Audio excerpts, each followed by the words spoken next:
time is precious. I look at my Cartier out of control. Just like my mind where I'm going. The women, the shorties know nothing but clothes. No stopping at my Pirelli's on. Unlike my jewelry that's always on. I know the storm is coming. My pockets keep telling me it's gonna shower. Call up my homies, it's on and popping the night cause it's meant to be ours.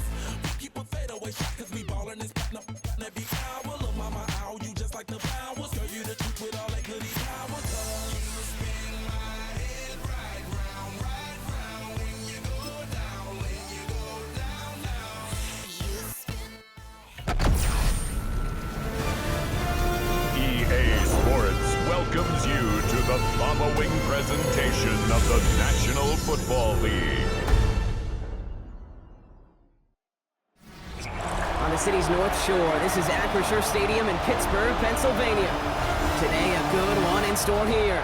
It's the LA Chargers and the Pittsburgh Steelers.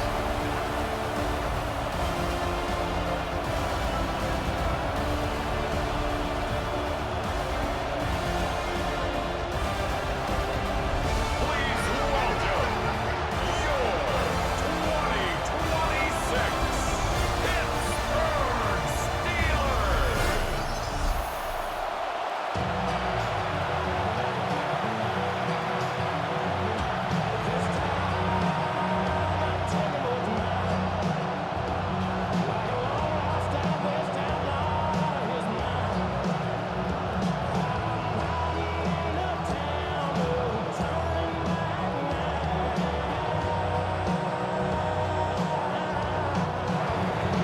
Here to begin this one is Cameron Dicker. And we're off from Acrisure. Johnson now on the return. And he's brought down just beyond that 25-yard line. So the Steeler offense getting out there for its opening drive of the game. They're led out by one of the game's most tenured veterans and most decorated quarterbacks of all time, Aaron Rodgers. I think it's safe to say, Kate, Aaron Rodgers may be one of the most polarizing figures in the NFL, but there is nobody that will question his ability to spin a football different than everybody else. Just ask his receivers, tight ends, running backs, anybody that's ever played with him. He elevates their game, and he often elevates his own game to an MVP kind of level. And he's short of the first after a mild gain. That is a textbook first down completion. Sets up second and very manageable and creates space to take that shot downfield. Offensive line, this is 2nd and 4. Tight end going in motion here. Rodgers from the gun. That's to his running back, Kenneth Gainwell. And he'll go down, and we'll say right at the 39-yard line. That one gains 7. And the Steelers have a first down. It sure seemed like he knew exactly where he was going with that right off the snap. So fresh set of downs now from the 39.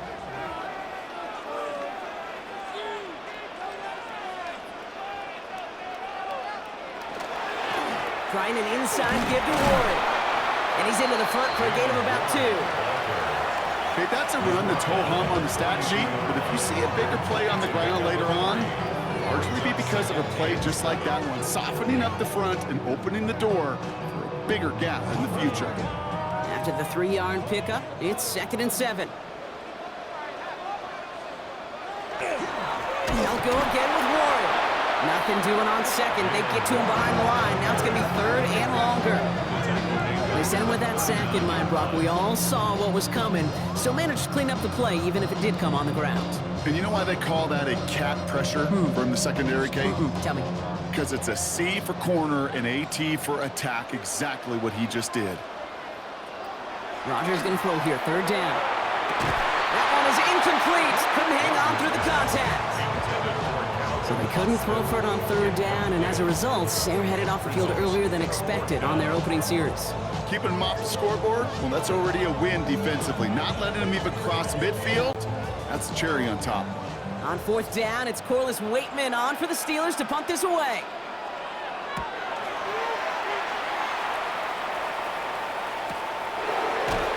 And he's getting nothing on that return. They wrap him up almost at the exact spot that he fielded that punt.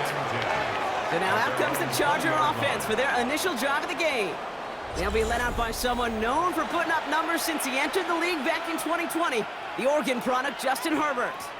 Herbert's one of these rare quarterbacks that when he is on, he makes this game look effortless and easy. Part of it's his throwing motion that's crisp and clean with great power, and it's also an athleticism. He'll make you pay with his legs, too. Man, he is just a joy to watch. Throwing on first is Herbert. Looking right, and he finds him. And he hits him for a gain of 6. He's up to the 26. That's what you call efficiency. Exactly what you're looking for in first down. Textbook.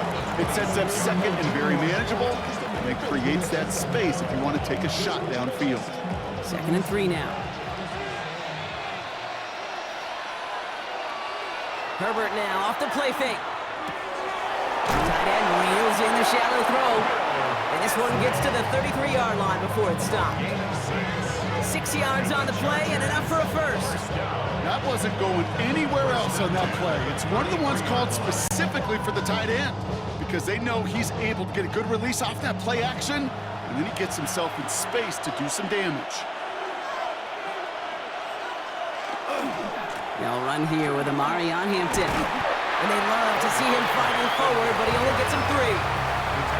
Hey, we know running the ball in the NFL is hard, and that play pretty indicative of it. Here's the key, though. At the end of the game, those type of plays got to be in the minority, and the majority have got to do some damage. Last run got him 3. Here's 2nd and 7. Back to Hampton. And once again, he doesn't manage much before getting brought down. They pick up 1 on the run. Need more, though. That takes him to 3rd and 5. I think one thing you learn, Kate, when you transition from college to the NFL, not every run is going to be a big play. Some of them, well, they're just destined to end in a minimal gain, and some of them will set up that critical play action for later. A 3rd down give to Hampton. And they get stuffed. He is knocked backwards on the play. That makes it 4th down. You want a little rhyme time, Kate? You want some of my lyrics? Here you go. That was a toss that ended in a loss, and what it will cost is going to be this possession as they now face. Wipe that smile off your face. An extra long 4th down.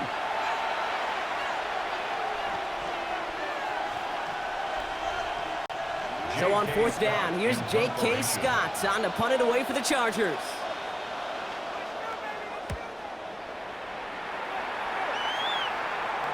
And he'll get under this one and make the fair catch at the 19-yard line. Here comes the Pittsburgh offense for their 2nd drive of the game. And they're certainly hoping for some better results here after that first drive ended in a punt.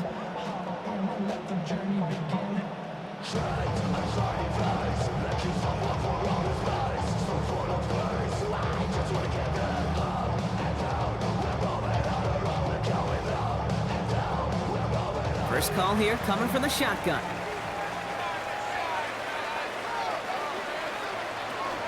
Now a shotgun handoff to Gainwell. Gets it ahead, has about 5 yards. Cam Hart's up for the tackle that time. You know, Kate, that might be a little bit of a disappointing run to him. He wanted more. They always do. That's exactly what they were after offensively to get this drive moving. So gain of 5 on that first down. Let's see if they can repeat that performance now here on 2nd. Warren quick on the draw. And he'll pick up enough to move the chains. That's a run that you'll take the result in the NFL every time. A nice play, a solid game, but it's also a run that you know and you may come back to, because if you were that close to breaking off an explosive one, you really break the backs of a defense. Here's Rodgers on 1st and 10. And they're going to bring him down just a moment before he's able to break it across midfield. It's a 13-yard play, and that's enough for the first. Sure seems like he knew exactly what he wanted, and he got it, going right where he wanted to with the ball off the snap. 1st and 10 now from the 46.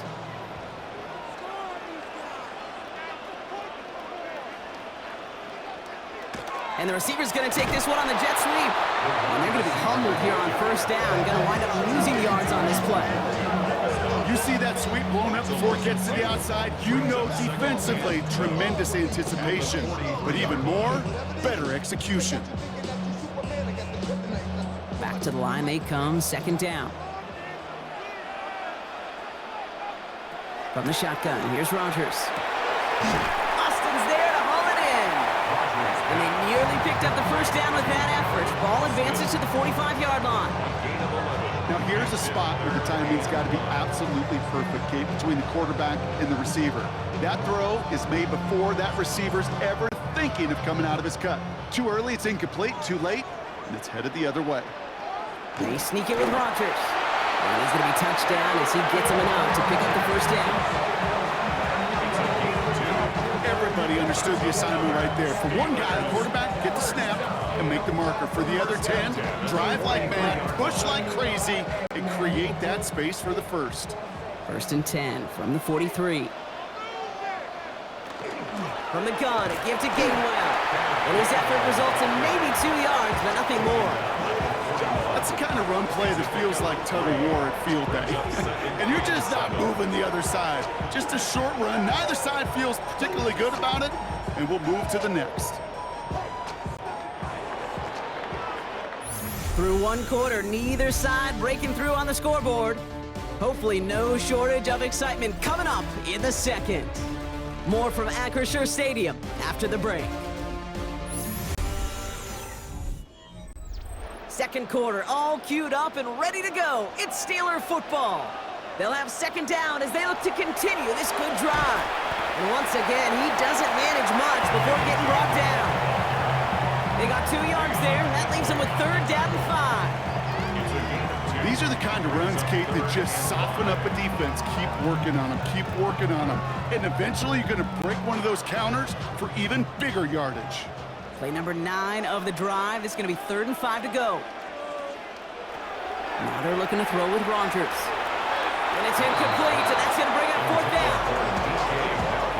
You know exactly what he's thinking. Hopefully next time it's a little bit easier. The degree of difficulty on that one high. Throwing to double coverage, odds are against you. Facing fourth down, the Steelers opting for the field goal. Chris Boswell out to do the honors. This from the right hash and a considerable distance. And this kick is good. He needed to get all of it there, and he did. And that'll mark their first appearance in our scoring summary today. The wind was at a sails, Kate, and it certainly helped that football fly true and right down the middle. And from that distance, to hit with that accuracy is one impressive shot.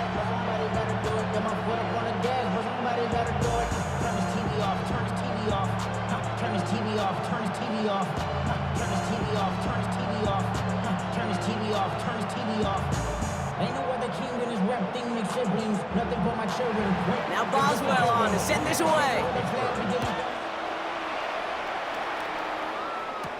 This is Hassan Haskins now to return it. And a decent run back is going to end as they bring him down inside the 30. The Chargers getting their offense set for their second drive. And coming off our first points of the ball game, they're going to take over now trailing 3-zip.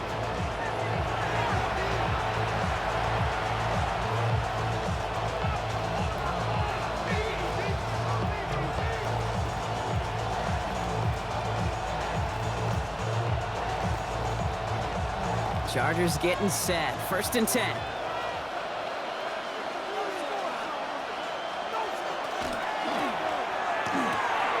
He's got Quentin Johnson complete.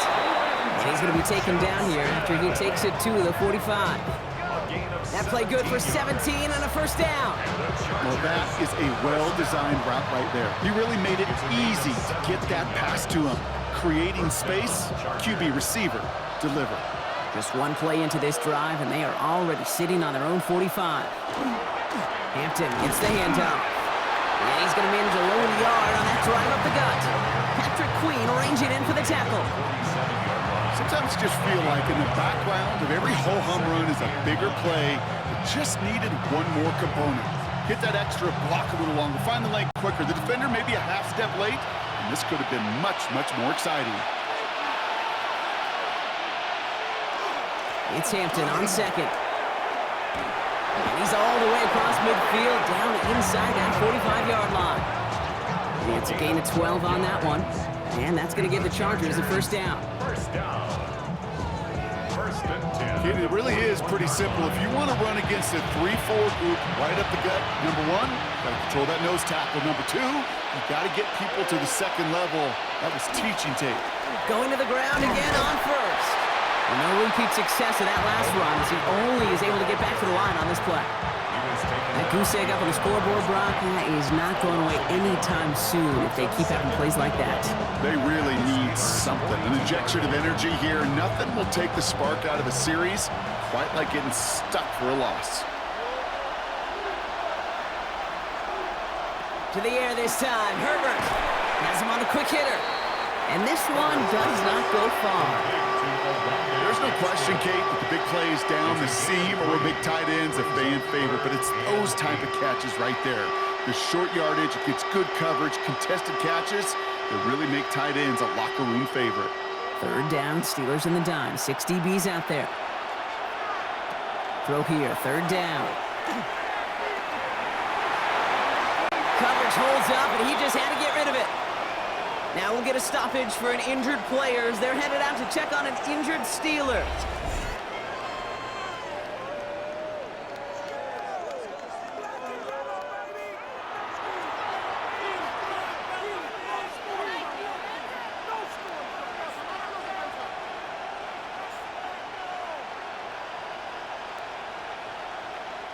So on fourth down, on comes Cameron Dicker and the Chargers for a field goal try.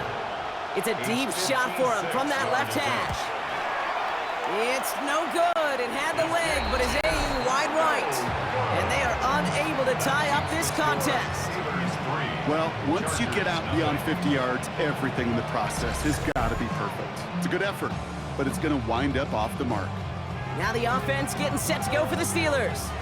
And they'll have a little momentum as they take the field here after their kicker drilled a deep one to end their last drive with points.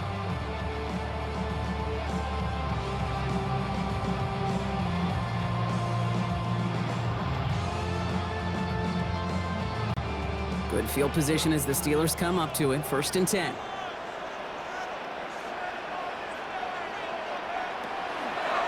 They'll start the drive with Warren. And he reaches midfield and starts driving into Chargers territory. It's an 8-yard pickup, and they're going to have 2nd and 2 next. Cool thing about a drive starting run like that, Kate, is it really just gives you every opportunity in the playbook, whatever you want to do. But as for me, I like to reward that runner. Give it to him again and see if he can get you a new set of downs. Handoff on 2nd and short. And he'll get them enough for a 1st down. That's the beauty of mixing up your play calling. Like a great boxer, you never throw the same punch.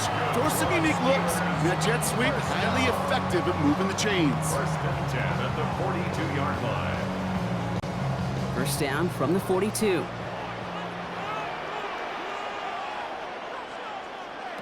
Working out of the gun. Here's Rodgers. Completes a DK Metcalf. And they get this down to the 28. They pick up 14 yards on that one. And a fresh set of downs for Pittsburgh. You know, it sure seems like he knew exactly where he was going with that before the snap. That's a pre-snap decision that led to a post-snap 1st down. Coming to the line, this is 1st and 10. Warren running between the tackles. And 2nd down is going to be a good bit tougher. He can't even get back to the line. This play loses yards. You know, for pitchers, you hear them say, gosh, you got to pitch this guy backwards. For defenses, you got to do the same at times, Kate. You just can't always run it on first. You got to mix in some high percentage pass plays.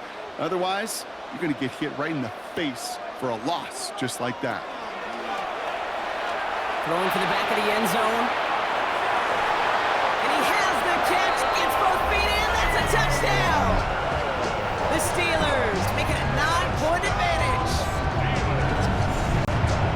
There are a couple different ways now you can win on a fly route. You can just run right by somebody, or you can use that big body to try to win a one-on-one matchup. Whatever way you go about it, this is the type of upside this route can provide.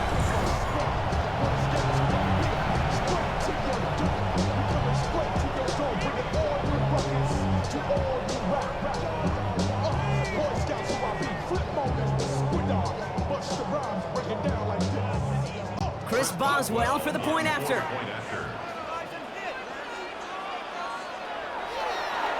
Coming in from the right, and they blocked it! They blocked it!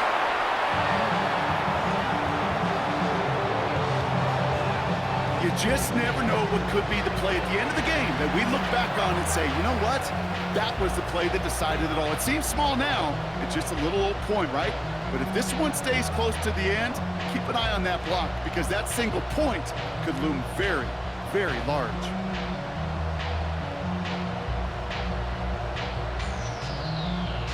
After seeing his point after blocked, he's got to stay out there and kick it off. There is Davis to return it. And in the end, he's able to get it to about the 25-yard line before he's hauled down. Out comes the offense now for the Chargers. And they haven't been able to find their way on the scoreboard just yet as the deficit has reached 9 points.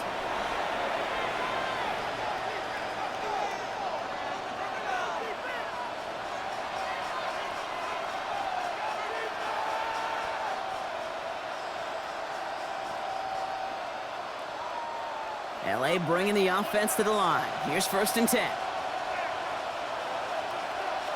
A tight end in motion now. Here's Hampton to open the drive. Powering his way forward a bit. Give him about 6 there to begin this drive. Good run, gets him 7. That brings up 2nd and 3. Brings up 2nd and 3. So with that, Brock, we've now reached our 2-minute warning. More from Acrisure Stadium in just a moment.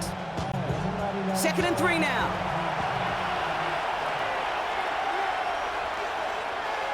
Working from the gun here, it's Herbert.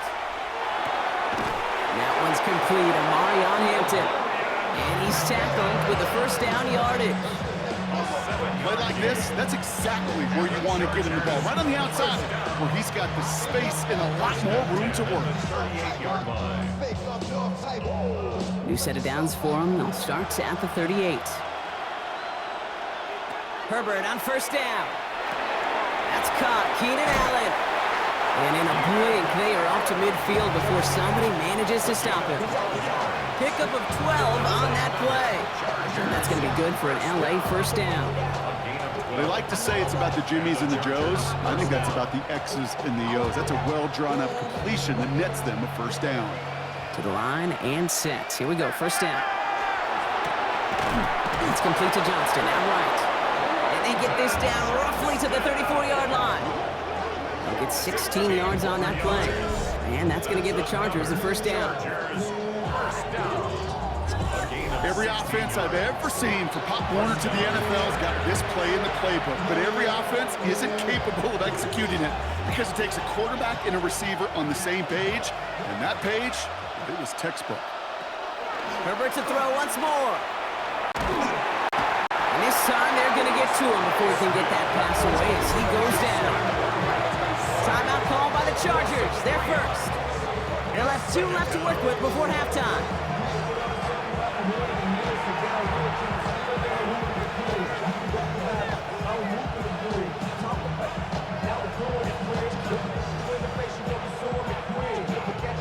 Offense needs to shake off that sack in a hurry as they get ready for 2nd down and 13.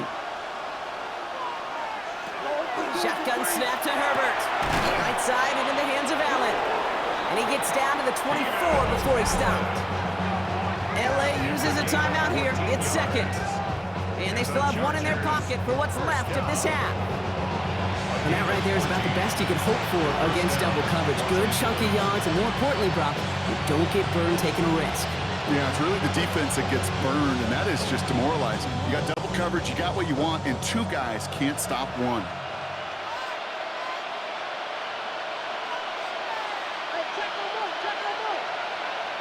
Here's Herbert, 1st and 10.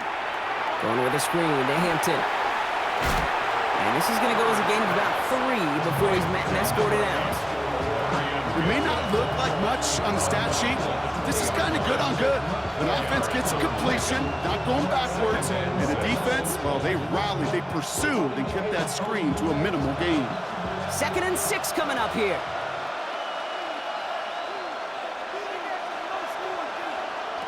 Herbert from the gun. That's caught at the 4. He's out of bounds inbounds. Looks like right around the 5-yard line, partner. So they're going to be set up with first and goal. It was such a privilege for me to watch Marvin Harrison and Reggie Wayne in person in Indianapolis do their work. Darrell Jackson out in Seattle. They showed how great a deep out is as a chain-moving play. It's all about getting that leverage at the top of the route and then exploiting the leverage as that ball arrives on time downfield. And he's got it in the end zone for a touchdown. But now all eyes going to turn to those officials. We got to see if this flag is going to take it away.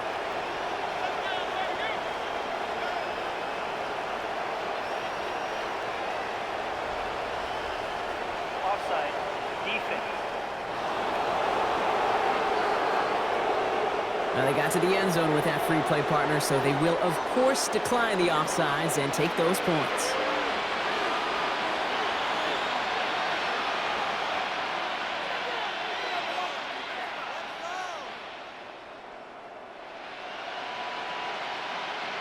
Now it's Cameron Dicker on for the extra point.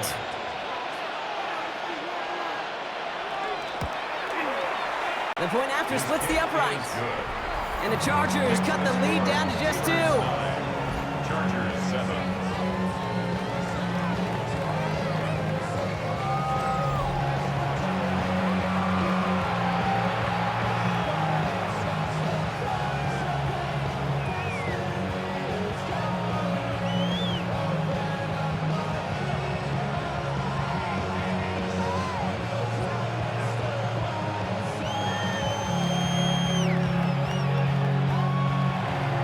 We're down to a 2-point difference as they send the kick away.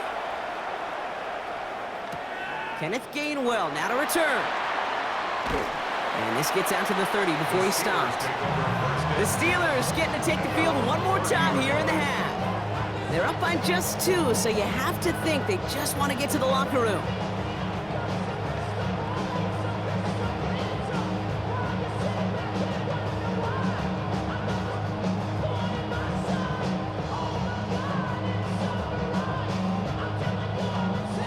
It's first and 10 for their final drive of the half. We've got 23 seconds remaining.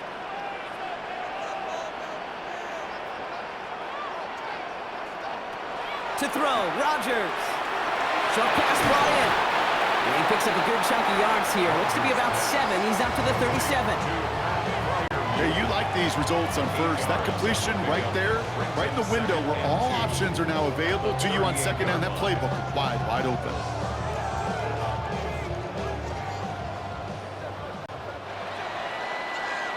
So less than a field goal separating these teams after our first 2 quarters. As we throw to Scott Hansen with our halftime report. All right, Kate, thanks very much. Scott Hansen, good to be with you from the Orlando EA Sports Studios with an abridged halftime report. This one shaping up to be a tight one, as evidenced by the scoreboard. Both these teams playing it close to the vest in the first half. What will happen in the second half? Let's find out as we send it back to the stadium and our commentary team, Kate Scott and Brock Hewer. Thanks so much, Scott. While we checked in with Scott in Orlando, our 2 teams here, no doubt, made some adjustments. It's a close game here as we get ready for our third quarter.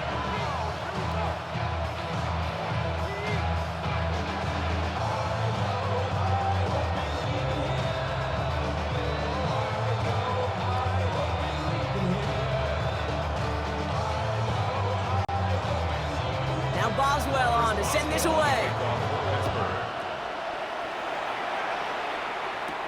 On the return, here comes Davis. He's stopped on the run back at the 27. Here come the Chargers for their first drive of the second half. And their defense sure has kept this game close. Now it's time for them to come through, get some points for their team in this low-scoring affair.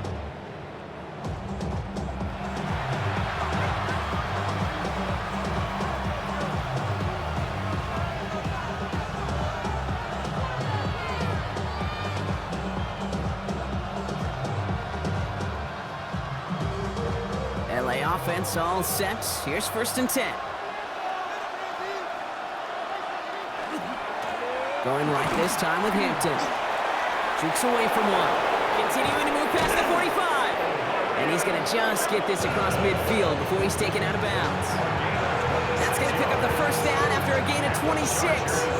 Okay, that's the type of run that shines the light well on him as a runner, of course, but you got to give a lot of credit to everybody else. Those skill guys, when you have an outside run, they got to do their job. Not just the big boys up front, not just the running backs. That takes everyone on the perimeter blocking to get a big run like that. Can't slip that initial tackle. Stops made for no gain on that first down play. So some immediate revenge for that last play, Brock. I don't know. What do you think? Is it going to take away the pain from giving up that big run the prior play? Not necessarily, because it really does take a group failure to give up a big run like that in the NFL, but it also takes a whole lot of teamwork to knock him behind the sticks. Job well done there. Here's Herbert. Finds him over the middle. And he's brought down after pushing to that 35-yard line. And it's a gain of 12 on that one. And that's going to be good for an LA first down. You know, they really love that drag route because he's one of those guys that count on not only to make the catch, but create after the catch. If they don't close on him quickly, he can add a lot of yards before someone tracks him down. First and 10. Here's Herbert. Caught by his fullback behind the line. And he's going to be contained after a modest gain to the 31. That stop made by T.J. Watt. Well, we saw his guys pick up the blitz. Well, he felt them pick it up anyway if he wasn't looking at him. But with their effort on his behalf, I think this QB felt owed to them and the group up front to find somebody to get a completion, so that effort up front wasn't in vain. Putting the tight end in motion. Out of the gun. Here's Hampton. We'll cobble together a yard there. Peyton Wilson getting there for the stop. Brought down at the 30-yard line. A gain of 2 on the play. Brings up 3rd and 4. 3rd and 4 coming up now.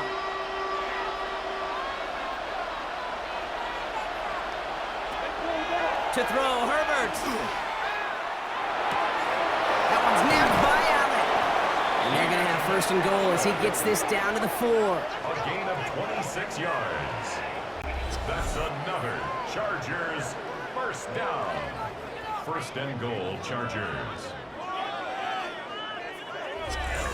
I may love watching a great thrower, but I love watching a well-done route too, Kate. Make that guy think you're trying to stack him only to drop your hips and cut right inside. Some good work to help reset those chains. From the red zone now. Has it in close. And he's brought down real close to that goal line at the 1. Quarterbacks will look for their tight end short in just about any situation. They take away the deeper options. Well, there's their consistent source of positive yardage, the trusty tight end. Now it's 2nd and goal from the 1. Hampton. And he's going to fight forward and get in. Touchdown! The Chargers take the lead right away in half number 2. Those defensive coaches got to be hot, Brock. That was a touchdown that shouldn't have happened. That tackle should have ended it. You try bringing down one of these NFL running backs in this case. Okay, touche, partner. They see that goal line. They smell that goal line. It is no sure thing to try to bring down one of those horses before they find pay dirt.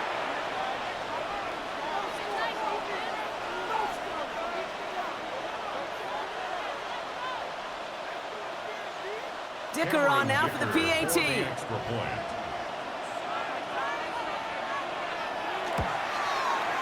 Right down the middle, it's good. And the Chargers jump in front now by 5. 14. Steelers 9.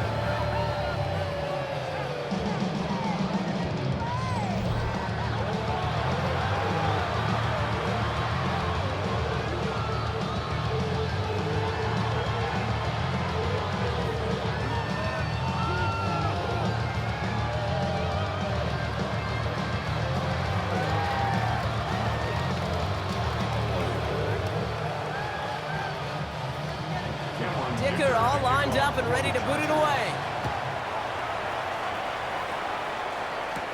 Johnson with a return here. Good work so far. He's got room. And an excellent effort there sets him up almost at midfield. The Steelers offense headed out. They find themselves trailing after the opening drive touchdown. And heck, it really set up to be an entertaining second half if they're able to answer here. Your problems are just not the same to us. We're dealing with things you ain't seen before. We're feeling the weight of our instances. The Steelers with some very good field position as they get set, 1st and 10. From the shotgun, here's Rodgers. This is Metcalf working that right side. And he's sent out right after he makes that catch at the 40-yard line. It's a pickup of 14 yards as the chains reset. Double coverage deal breaker for a lot of QBs, Brock, but less so when it's a target you trust. You know, it's interesting, Kate, even 20-something years ago, watching Marvin Harrison and Peyton Manning work, every defense would go into every game trying to double cover him, but yet those two, well, like we just saw right there, just got it done regardless. Metcalf there to bring it in. And he's going to be brought down at the 23-yard line. It's a great pickup, 16 yards, and now they've got 1st down. Steelers, 1st down.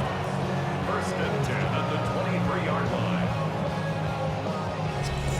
I know the Combine tries to test everything it possibly can physically, but I don't know how you test courage at the Combine because there's nobody defending you. Nobody wants to hit you. But that was the epitome of courage to make that in cut and make the catch.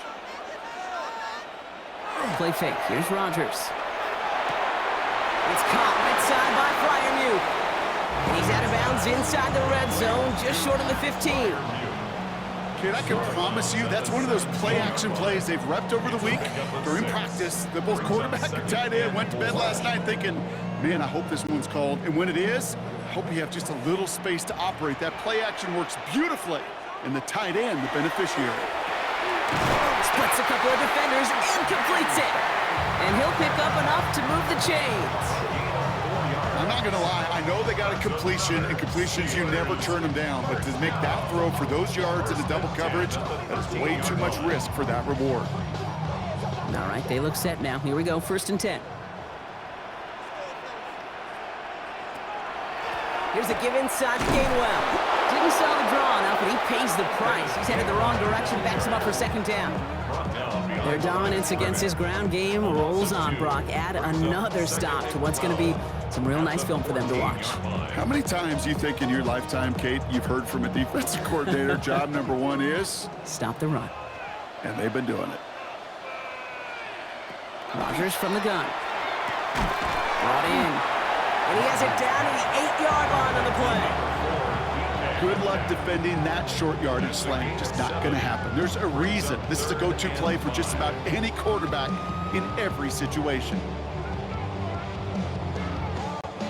Quite the drive they've had, Brock, but they're up against it. 3rd and 5 now.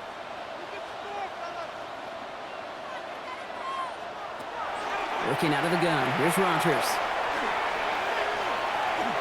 And they take this in for the score.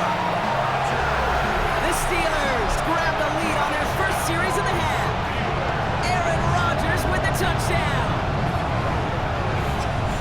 Great play by the QB there, Brock. The play broke down. He didn't have much of a choice other than to escape and improvise. And in the end, turned out to be the best call he could have made. It is such a necessary tool in today's NFL for that QB to put right in his tool belt, Kate.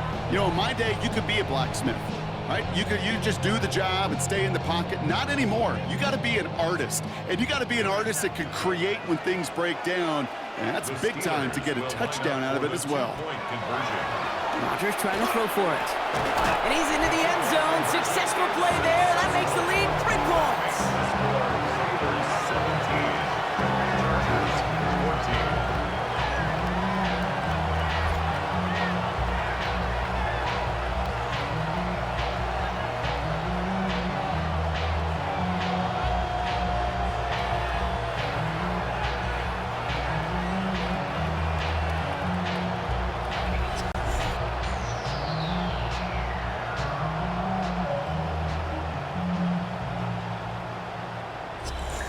Well, that right there, a very important 2-point conversion. Brock, their lead now up to 3. A field goal would only tie this one.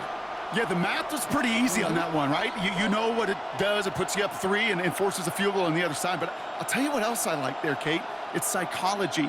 Puts a little seed of doubt on that other side. Maybe if you come into this moment later in the game, and certainly an injection of confidence for your offense that they can deliver in the clutch. Now Boswell on to send this away. On the return, it's Haskins.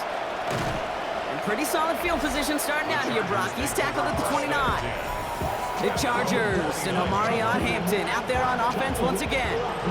And all that's needed here, Brock, is some repeat execution from that last series. Of course, I'd expect the defense has made some adjustments after giving up that touchdown. And that is the beauty of this game we love so much. Those back and forth adjustments on the sidelines. And can this offense do what it did a drive ago? And that is stay one play ahead of their defensive foes. And bring the tight end left. Shotgun give to Hampton. And the power play up the gut only results in 2 yards. I don't think that's the amount that they were looking for there, Kate. Going to lead to some shuffling around here in the playbook. Find a more aggressive call on second. Following that little 2-yard run, it's 2nd and 8. A play fake. Now Herbert to throw. To the right and pulled in by McConkey. And he's going to be driven out by a defender just before he can get it up to midfield. He finds him 16 yards and a new set of downs. Good offenses. Good play callers know how to utilize their personnel. They know where they wanted him. They wanted him in a route in space where he could make that initial play comfortably, but then go to work after. 1st and 10. Here's Hampton. And he's not going to manage to get back to the line even. Tackle for a loss. We've got 2nd and 11. The line between safeties and linebackers gets real blurred on plays like that, Brock. He handled that one just like a Mike would have. Yeah, if injuries were to ever crop up, Kate, I bet he could handle the linebacker spot for them as well. Just tremendous diagnosis in that run support. Herbert now off the play fake. Finds him on the crossing route. And he drives this across midfield and down into enemy territory. We'll see what they come up with for 3rd down in just a bit. We've reached the end of 3. The Chargers have the ball, and they're going to need to score. They come in trailing.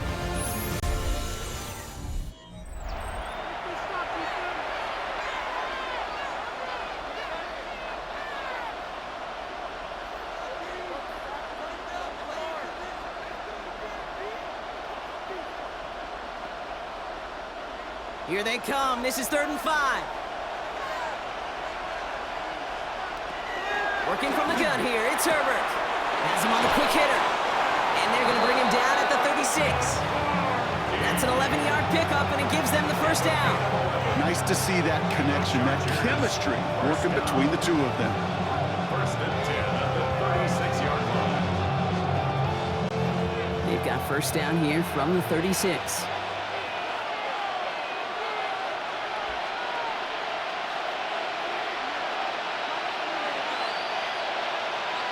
Play action now for Herbert. Brought in by Gadsden. And he'll get this down at the 33-yard line. Sometimes when you're just looking to move it forward, get some small yards on the throw, quarterback's best friend, security blanket. And when it's a big old tight end, that's an extra bonus. 2nd down now. They need 7. It's Herbert once more. Throwing the out route complete. And they can't bring him down until he gets into that red zone at the 19. They'll get 14 yards and a new set of downs.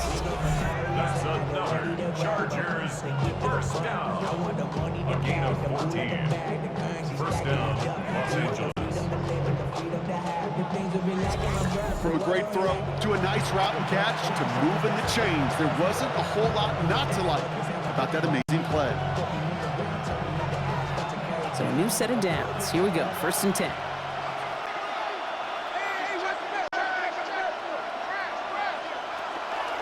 Hampton now up the middle. And a couple of teammates combining there for the stop after just 1 yard. Brought down at the 18-yard line. 2 yards on the pickup. It's 2nd and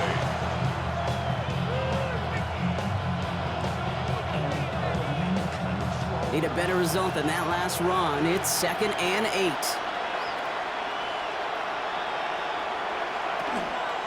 Again, it's Hampton. And he finds just enough daylight for a 5-yard gain. It's 3rd down.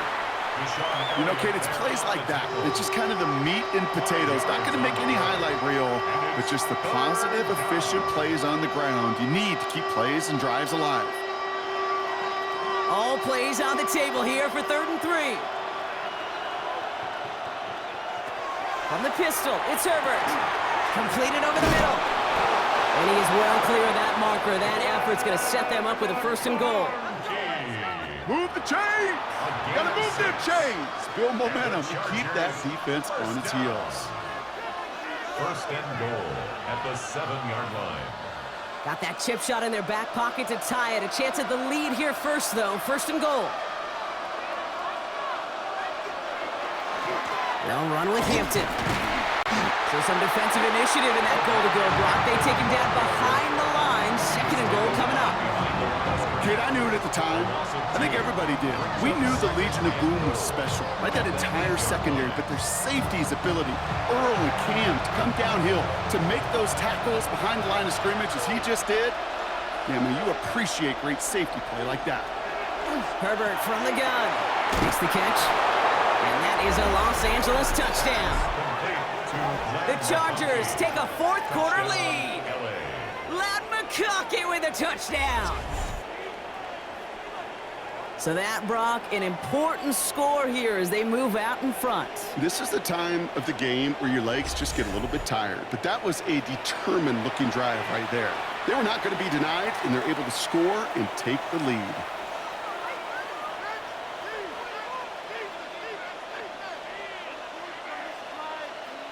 A chance to take their lead beyond a field goal on this point after. Extra point sent right down the middle. And the Chargers take a 4-point lead. Steelers 17.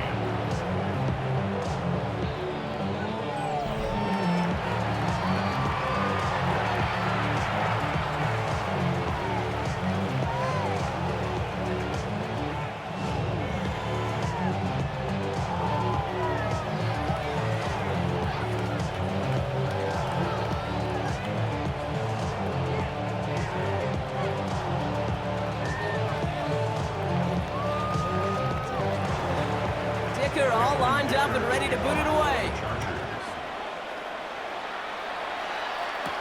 On the return, here's Gainwell.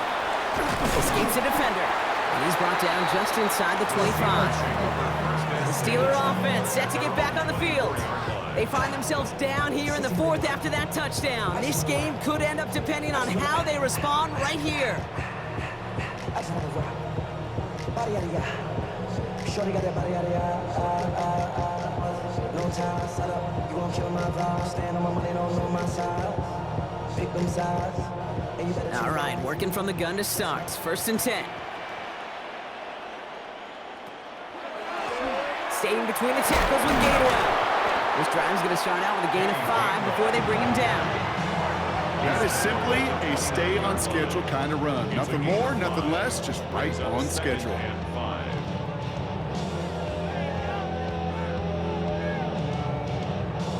1st down run, nabs him 5, now 2nd and 5.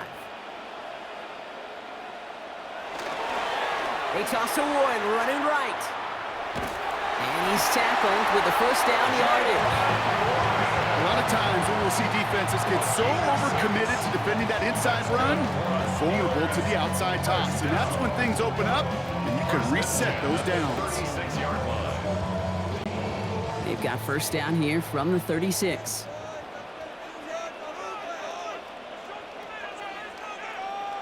Rodgers off the play action.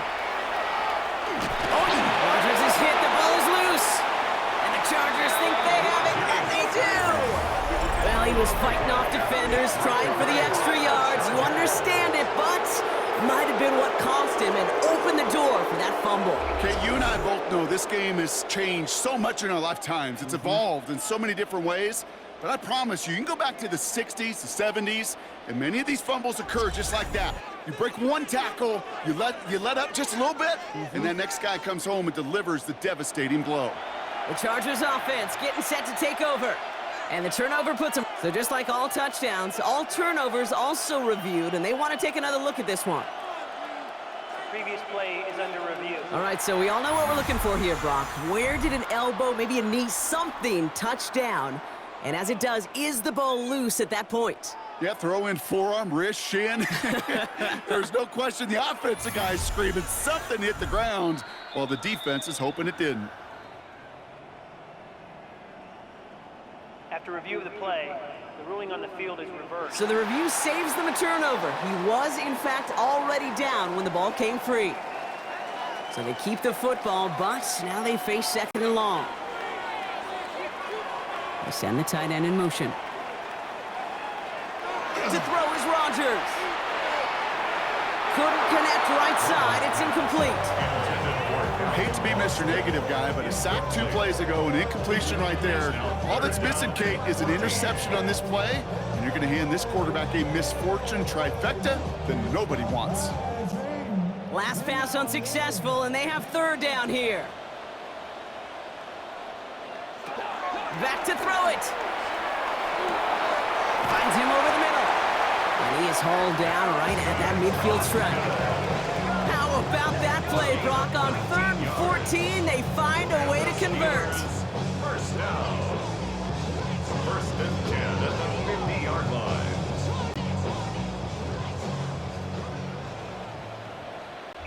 That brings us to the 2-minute warning in Pittsburgh. Steelers losing by 4. All set now, 1st and 10. Now a shotgun handoff to Gainwell. He dodged the tackle. And this great effort winds up getting him well into enemy territory before he's brought down. Big gain, 14 on the play. And the Steelers have a first down. That's the kind of run that shows he's trying to take some stress off the passing game to provide big plays. What a great help to that side of an offense when the ground game can deliver chunk plays too. And Willie, no, he's not going to escape. They take him down on a pivotal play late in this ball game. And the big play drives them backwards. 2nd down coming up. And look at that. All that effort and success from the previous play, it is gone. Credit to this defense who snapped and clear. That's part of this game. You got to snap and clear. Give up a big play, come back and make a big one for yourself. And they do, getting home that side. Short pass brought in. And they bring him down around the 34. The Steelers calling their first timeout. And they still have 2 available for them as we approach the end of this game.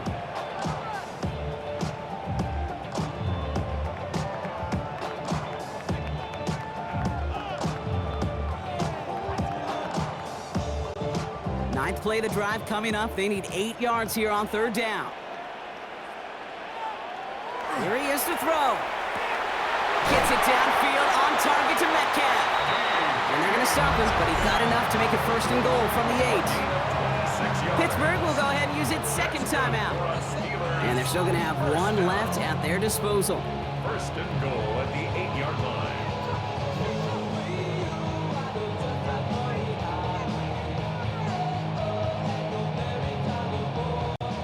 Gotta think this is 4-down territory, Brock, as they come up here, 1st and goal.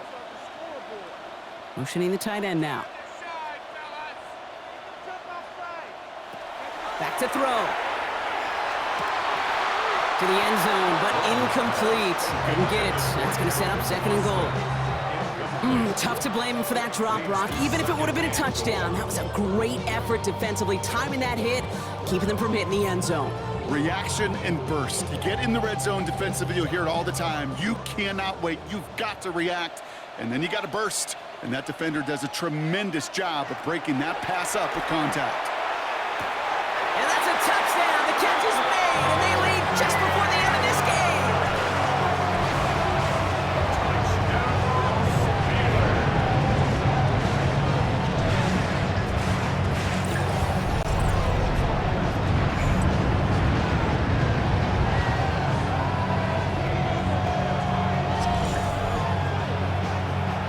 So what a finish this is shaping up to be. The late touchdown here, Brock, moves them in front. And week to week, what a pleasure it is for us to call these games. We never know what kind of game we're going to get. This one's been everything you could have wanted. And now, even though they've taken the lead, there's still enough time on that other sideline for them to go mount a response. That one right down the middle. And the Steelers push their lead to 3.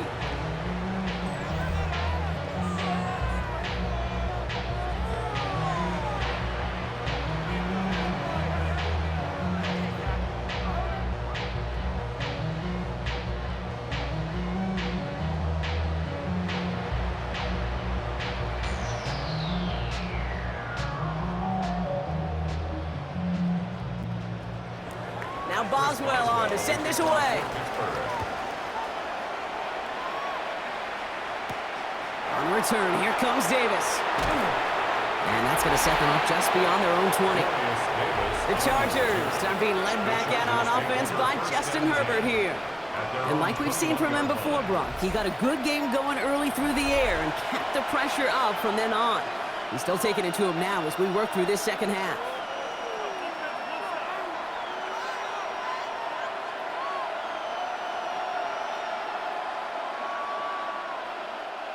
Chargers getting set. 1st and 10. He'll look to throw it. He gets this one to Gadsden. And he'll be brought down along the 25-yard line. Timeout called by the Chargers. They're first. And they still have 2 available for them as we approach the end of this game.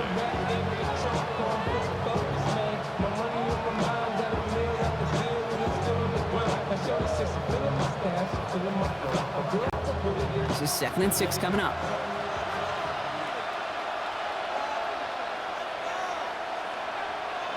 Setting up to pass. And it looks great flying through the air, Brock. The problem's on the business end as it falls to the ground. 3rd down coming up. Well covered on that play. Really not a large window for him to sneak that throw in. No connection on the last play. Now it's 3rd down. Looking to throw it. And that one's too far in front of them, so now they're facing 4th down. You never, ever, as an offense, like 3 and outs, Kate, but you really don't like them on 3rd down when you throw into tight coverage like that. Got to manufacture a better look.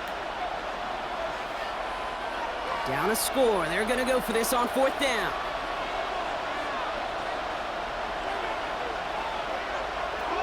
Desperation time here. Trying to push deep downfield. And that's going to wind up incomplete as their gamble doesn't pay off. They're going to turn this one over on downs. You know, Kate, I don't think I've ever met a defender that cares. All they want to do is get off the field. Doesn't matter if it's a drop pass, deflection, breakup, even an interception. Challenged by the offense to get one more stop to get off the field, and that's exactly what they did. Money calling, gotta go. You gotta go if you play or you troll. Freshest on the globe. Got trying to snatch out my soul. Into the victory formation they go, Brock, here on 1st down.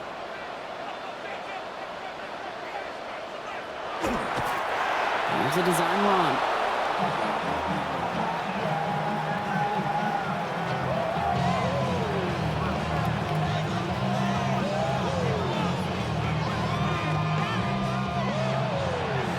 So make a check in the win column for the Steelers.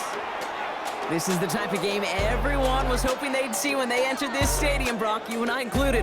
A close one that went all the way down to the final whistle. And Kate, this is one of the bigger adjustments a college player has to make to the NFL. In college, you get a lot of blowouts. The NFL, every game you get calloused because you know more often than not they'll be like this, a one-possession game that's not about how you start. It's all about how you finish. That does it for another broadcast of the NFL on EA Sports. With my partner in the booth, Brock Hewitt, I'm Kate Scott. The Steelers are winners as we say so long from Pittsburgh.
sofa. The thing about depression, you think your life is over. When I was all alone, you came and changed how I feel.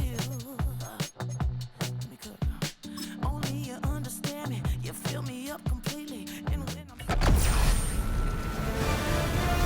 EA Sports welcomes you to the following presentation of the National Football League. On the Gulf Coast of Florida at Raymond James Stadium, just north of downtown Tampa. Tonight on this fine Thursday night, we've got a good one in store, as it'll be the San Francisco 49ers. Brandon Gaudin and Charles Davis, thrilled to be with you from the broadcast booth. And partner, before we get this thing started, what are you going to be watching? Who gets off to a fast start? In horse racing terms, they talk about catching a flyer out of the gate. Who sets the pace and makes the other team chase?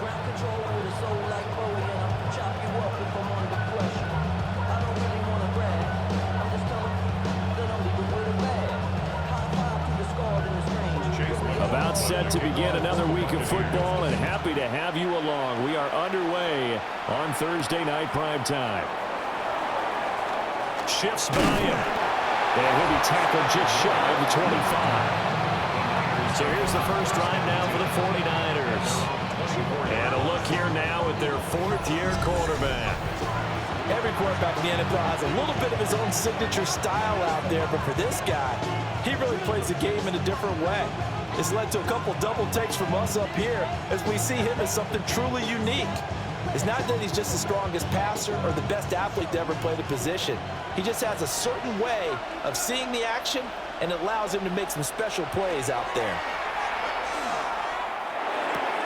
The first catch of the game for George Kittle. And he'll be out of bounds across the 30-yard line. So the completion good for 7 there. And that's going to bring up second down. It certainly feels like there are more stars at the tight end position than there were even 10 years ago. And I think it's become more of a glamour position because of the ways it can hurt a defense, and guys want to be involved. They can be in line, close to the line of scrimmage. They can split out like receivers. But hands, route running, speed, and some toughness to go across the middle, you put it all together, you got a heck of a tight end candidate.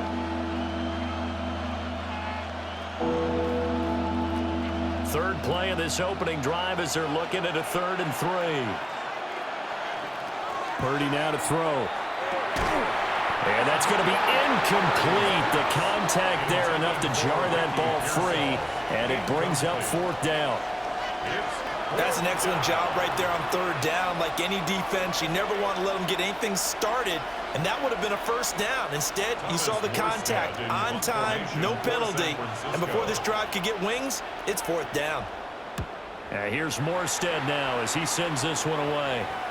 And a fair catch signaled for and taken just outside the 20-yard line. So out come the Bucs now for their first drive. Leading them out is the Austin, Texas native at quarterback. It's Baker Mayfield. And he's a guy who plays with a lot of emotion. He's learned how to channel it really positively, because when he throws the football downfield and makes a big play, he'll be the first guy downfield to celebrate with you. But also when his team needs that confidence, when they need that jolt, they turn to him, and he's ready to provide it.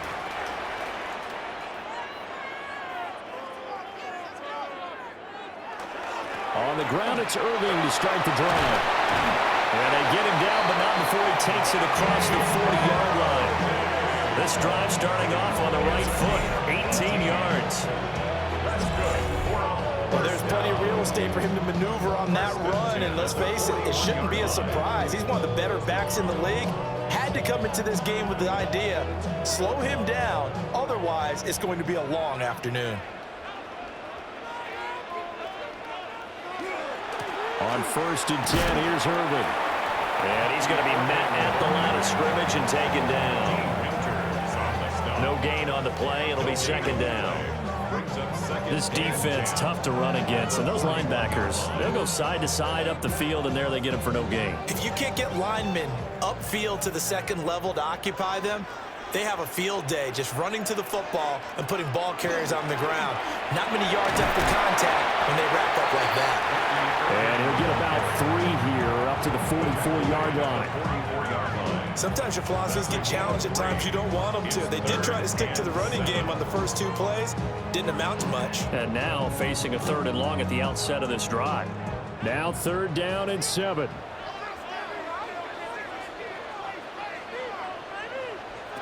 Mayfield now. He'll try and do this himself. And he is tackled inside the 40, not quite to the 35. And we're going to stop play here, at least momentarily. It looks like there's a 49er who's in some discomfort.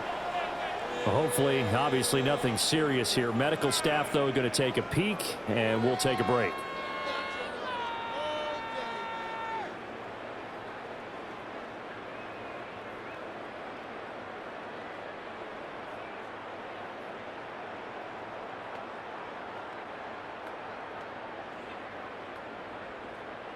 So from inside Niner territory now, this is 1st and 10 at the 36. To throw, Mayfield. They'll try and set up the screen. It's complete. And they'll get 8 out of this before being stopped at the 28. And good yardage there on 1st down, because sometimes all you need to do on the screen is get one key block. That might set your man free, and that was pretty good pursuit to the football defensively, or it could have gone for more. Ball on the 28-yard line. Here's 2nd down and 1. A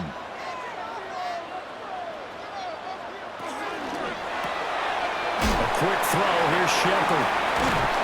And this will move the chains again as the tackle's going to be made at the 49ers' 17-yard line.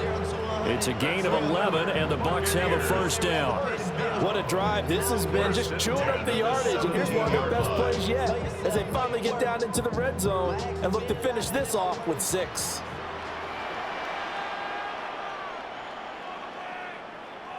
Throwing, Mayfield. And a quick throw here, that's complete. And they'll bring him down at the 13-yard line. The result, only 4 yards there on the play. And it's 2nd down. He's already proven to be a factor in the running game on this drive. Now he gets involved in the passing game. I think what we're seeing here is the modern version of workhorse in the NFL, being able to run it and catch it with equal proficiency. Looking middle, and that's complete. And the Buccaneers are going to have a 1st and goal coming up as the tackle made at the 3-yard line. It's all pretty simple sometimes, isn't it? Go where the defenders are not, and he does exactly that. Makes a nice catch to move the chains. Defense, got to find a better way of accounting for the shorter routes that are being run against them. Mayfield. And he's got his man in stride, complete. And in for the Buccaneers, touchdown. Hey, Durham, a 2-yard touchdown grab. And the Bucs put the Knights' first points on the board as they take the early lead. Well, you've got to like that start on both sides of the football. You force the 3 and out, and then you score on your first drive. Well, I know someone who doesn't like that start. Well, yeah, the other side. Yeah, they don't like that at all, right? This is not the way it's supposed to be. But what you just described, that's team football, all right? When you get a 3 and out, you're supposed to take advantage of it on the offensive side of the ball. You said, thank you very much for getting us to rock. Let's put it in the end zone, and they did exactly that. Extra point by McLaughlin is up and good. And that makes the score 7-0. That time a 9-play drive. And it ends with a 3-yard scoring run.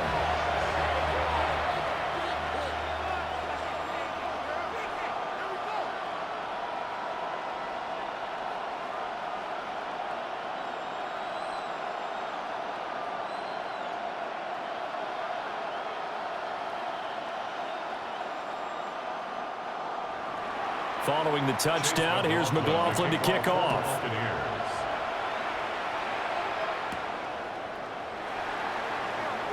Oh, able to avoid him. And he's all the way up across the 40 and down at the 42. Great return.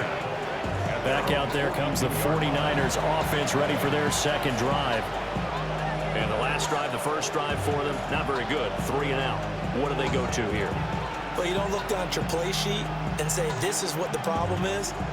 Let's find out who my playmakers are. Get the ball in their hands, and maybe the offense will move a little bit better. Sometimes it's more important to get it to the right people rather than dialing up the right number. Exactly. Or the right play, yeah. That too. And they're going to stop it right at the line of scrimmage. Just no cutback lane to be found whatsoever. 2nd and 10.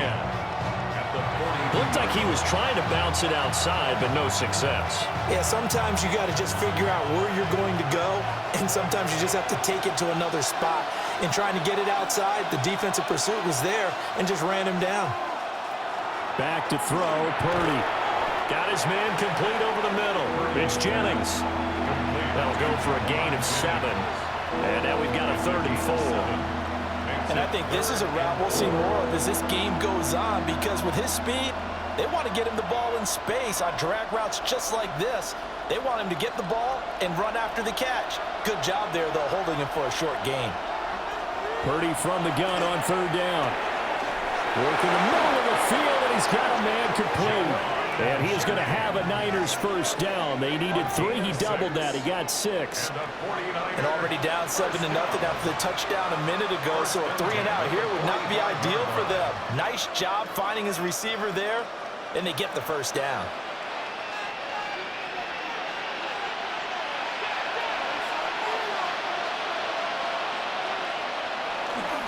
On 1st down, this is McCaffrey. And he'll lose yardage here, back at the 47. Officially, it's a 1-yard loss. That's going to bring up 2nd and 11. Part of the thinking when you bring in extra tight ends, you're hoping that each of your guys gets those one-on-one blocks and creates a crease for your runner. You know what the converse is, though? You've got to win those one-on-one blocks, and when you don't, that's the result you end up with. They'll set up the screen to McCaffrey. And he'll get it inside the 40 to the 39. It'll be a pickup of 8 on the screen, and it sets up a 3rd down.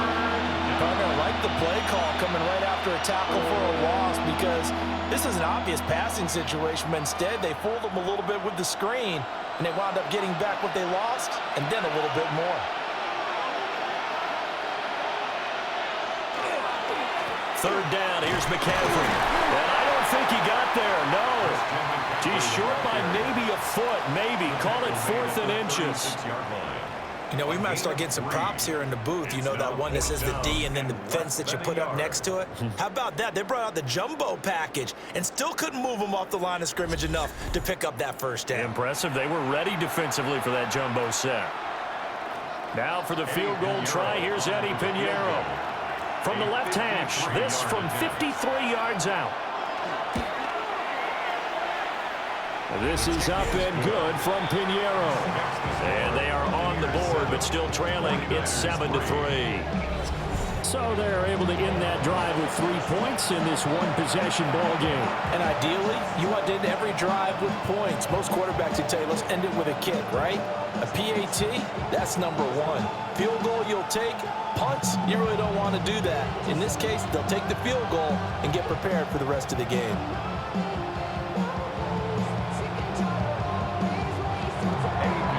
After the field goal, on to kick it away is Pinheiro.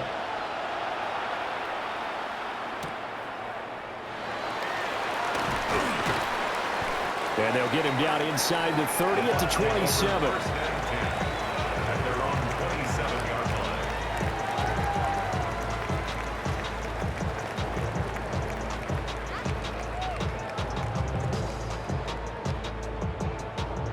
The Tampa offense ready to get their drive started.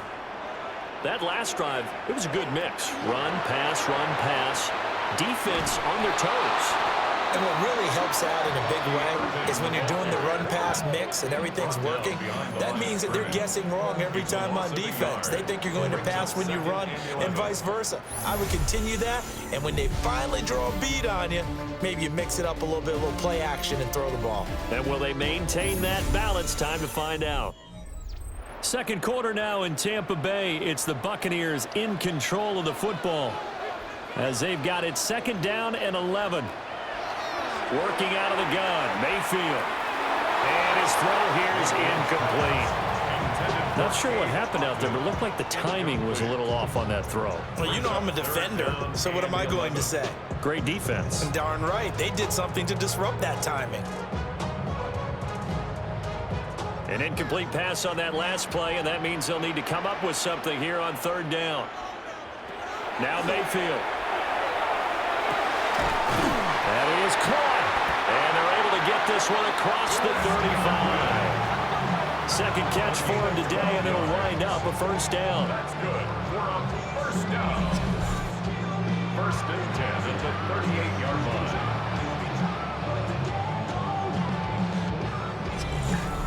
And as a quarterback, you always want to exploit gaps in the defense, and he finds one here. Crossing route, working from right to left across the field.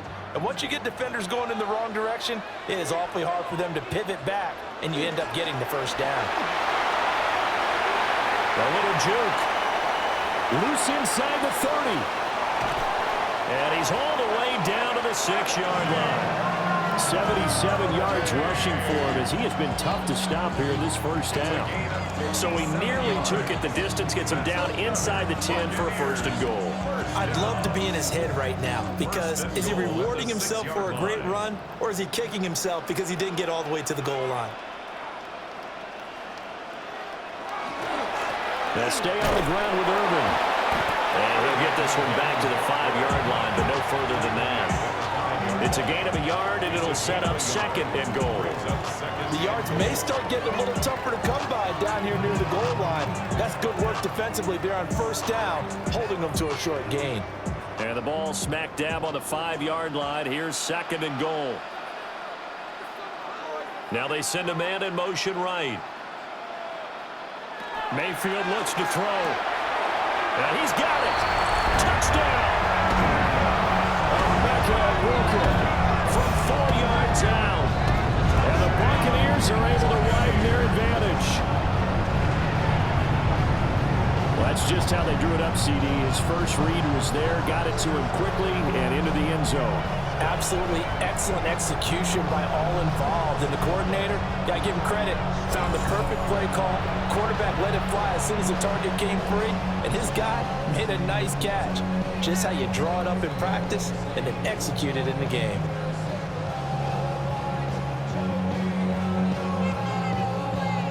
McLaughlin now to add the PAT.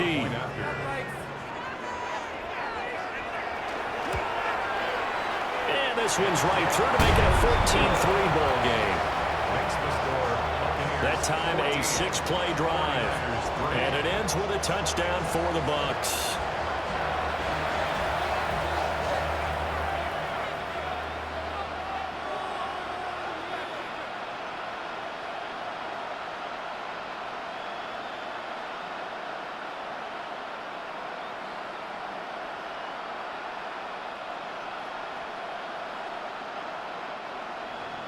Following the touchdown, here's McLaughlin to kick off.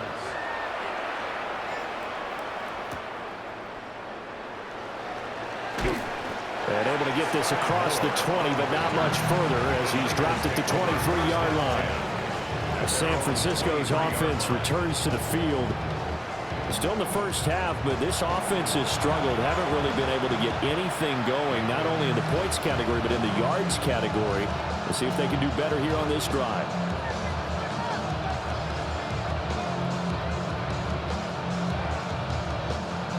Purdy going to lead the 49ers to the line. 1st and 10 at their own 23.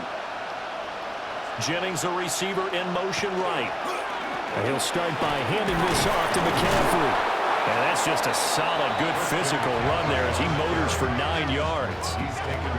On any explosive run, you can almost feel the ground shaking, and that's from the offensive linemen creating space for their runners.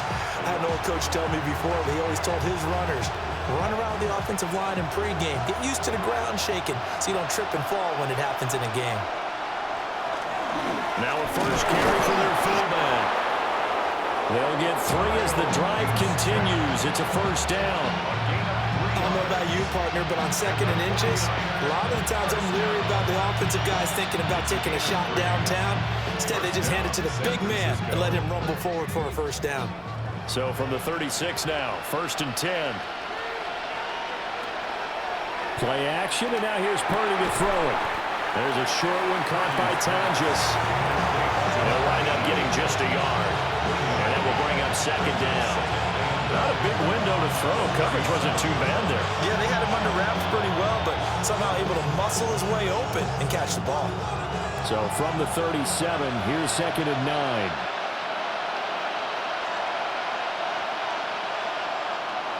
Play action. Now Purdy.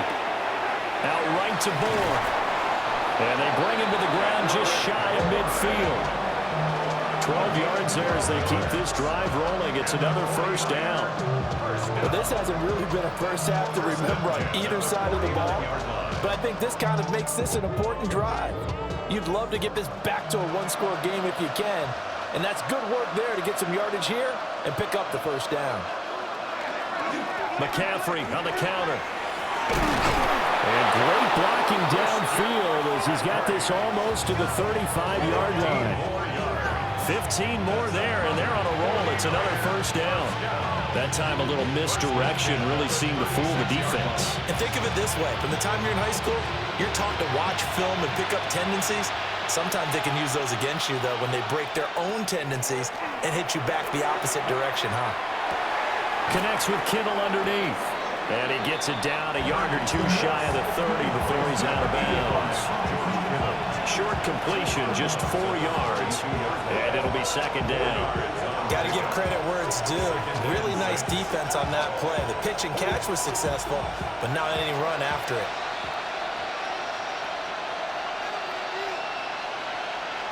Purdy will set up to throw it here.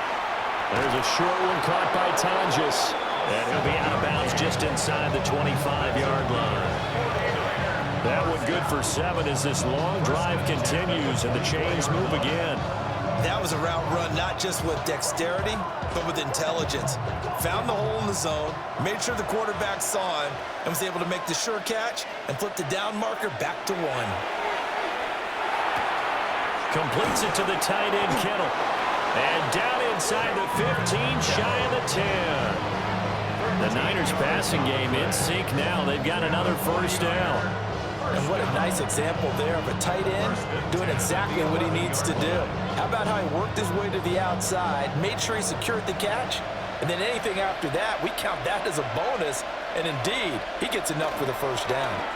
First carry of the game for Brian Robinson. And able to get him inside the 5 here, just inside the 5, about the 4. 8 yards on the pickup, and now they'll have some options on second and short.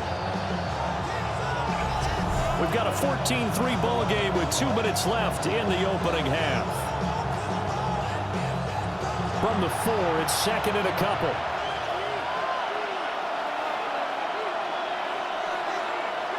Purdy. And he hauls it in the end zone. Touchdown, San Francisco. Juwan Jennings from 3 yards out. And the 49ers have cut it back within a score. There was no going through the progressions on that touchdown pass. Yeah, nor was it necessary. His receiver won that route early, presented himself. No reason to wait. Go ahead and put it on him and score a touchdown. Eddie Pinheiro now for the extra point.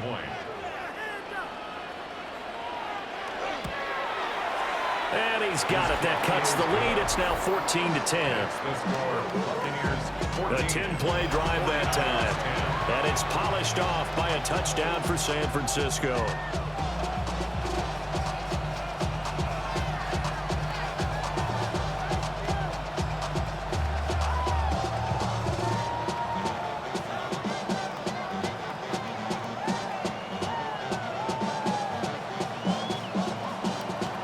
Now after the touchdown, here's Pinheiro to kick it off.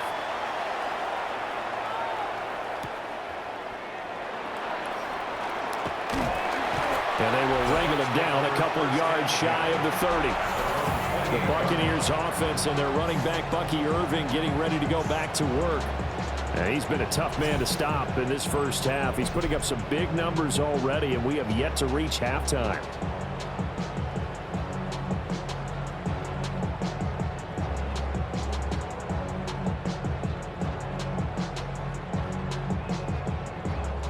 The Bucs offense set to begin their next possession. Well, this offense looks like they have a little extra pep in their step as they take the field here for drive number 3, because remember, Charles, drives 1 and 2 both ended in the end zone. Yeah, right now they've just got to be careful not to lean into overconfidence, because every drive has a life of its own. But I like the way that they've started, the way that they're going about doing things right now. They've got a chance for that 3rd consecutive touchdown, and that would be a crushing blow to the defense. Mayfield off the play fake. Right back to Chris Godwin. And he'll be down at the 46. So they go from 146 to the other on a pickup of 8. Second and 2 at the Niners' 46-yard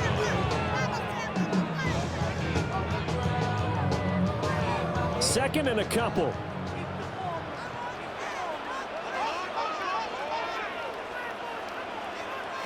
Mayfield to throw it. There's a short one taken in by Otten. It'll be a pickup of 4, good enough to earn him yet another first down.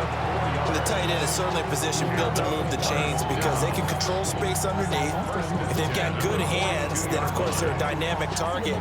But one other thing is right in the sight lines of a quarterback on just about every play, and that makes it easier for the quarterback to pick him out and deliver. Here's Mayfield. Open man is Ibuka. And down to the 20 he'll go before heading out of bounds. 22 yards on the catch and run, a first down. So many times in my career I've heard coaches talk about completions are one thing. As long as we're there at the catch and we get guys on the ground, we can live with that. But if you're going to give up 10, 12, 15 yards after the catch, then your defense is going to be in a lot of trouble. Baker going to give it to Irving. Ooh, the juke. And they work this near the 5. He'll be stopped at the 6. Now the Bucs going to use the first of their timeouts, as they'll stop it with just over 40 seconds to go in the first half. First down. First and goal at the 6-yard line.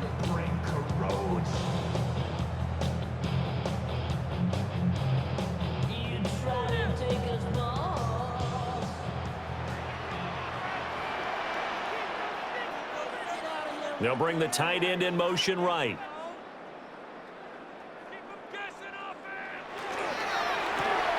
Complete right side to Otten. And he's into the end zone for a Tampa Bay touchdown. Cade Otten from 6 yards away. And the Bucs will extend their lead in the final minute of the half. Well, just a sensational start for this offense, Charles. 3 drives, 3 passing touchdowns. Is that like mentioning a perfect game in baseball? Or are we cool to do it here in football, partner? No, I think you can do it here in football. I think perfect game in baseball, that's its own category. Yeah, I think you're right about that. Could not imagine a worse start for that secondary, or let's face it, a better one for this offense. No chance to stop passing now the way that it's going. I think we'll continue to press the ball downfield and hopefully reap the same results.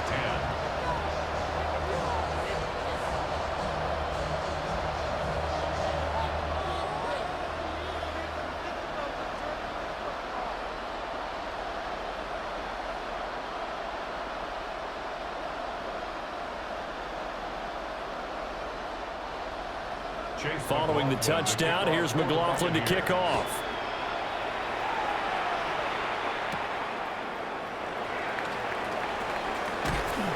And a good return as he'll be stopped just shy of the 30-yard line. Well, the Niners going back on offense now late in this first half.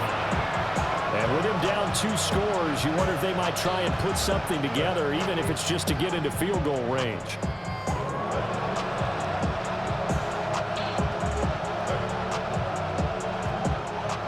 First and 10 here, and you know, if they could just get 3 out of this, something about whittling it to a 1-score game at half that might provide a psychological boost. Here's Purdy. Open man, the former Gator, hits Ricky Pearsall. And past the 40 before he's out of bounds. The drive starting with a first down, 11 yards on that pickup. And maybe that touchdown on the previous drive has re-energized this offense a little bit. They've been kind of sluggish until then, but they're showing signs of life here, and they get good yardage that time and a first down. Purdy from the gun. Connects with Kittle underneath. Just a gain of a couple there.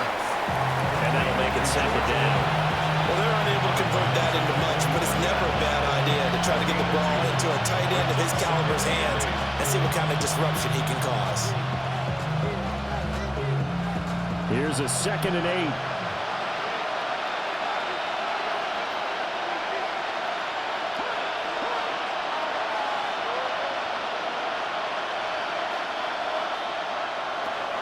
Throwing here, Purdy.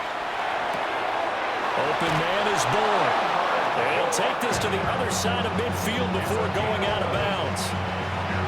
The Niners have the first down on a gain of 11. A gain of 11 on the play. And the 49er first down.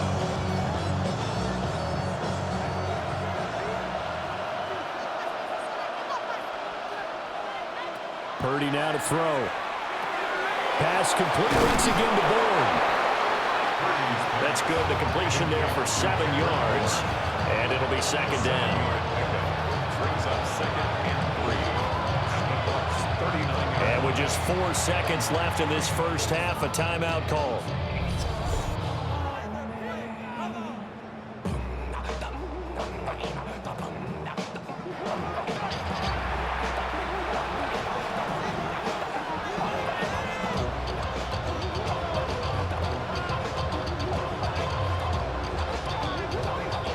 So with 4 seconds to go in the half, here's the field goal unit onto the field. This will be from 56 yards out. And that is no good. And they will remain 2 scores down as the difference holds at 11. And anytime you see a kicker trot out to try one for 56 yards, you know everything's got to come off perfectly for it to have a chance. If the laces aren't quite right, if he doesn't hit the fat part of the ball just right, it's unlikely to go through, and that one winds up no good. The Tampa offense ready to get their drive started. 1 second, all that remains. They'll start on the ground with Irving. And this will go as a short gain on what will be the final act of this first half. So halftime is upon us on Thursday night primetime, and we go off to Orlando and Scott Hansen for our halftime report.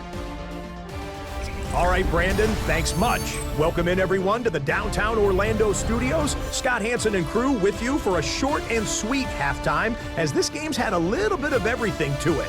We'll find out which side can establish some tempo in the third quarter as we're ready to kick off the second half. Back out to our commentary team, Brandon Godden and Charles Davis.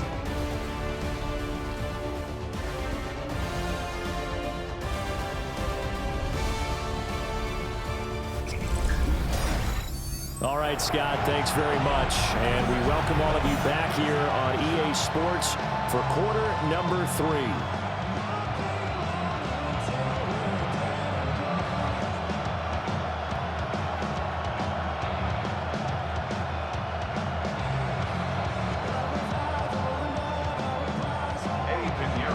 The Bucs with a lead, and they'll get the football first as the second half is underway.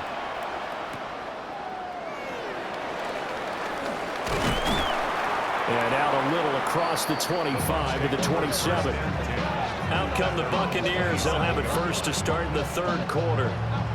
And they've got the lead, CD. What do you expect from them in this second half? Well, I like what they were able to do on the ground in the first half because they had a lot of success running the ball, and I certainly think we'll see more of that. But I'd keep an eye on that defense, and I think their coaches up in the box will do the exact same thing. If they start to see 1 or 2 guys start to creep towards the line of scrimmage, that'll be licensed to take some shots downfield. They'll start this drive out on the ground.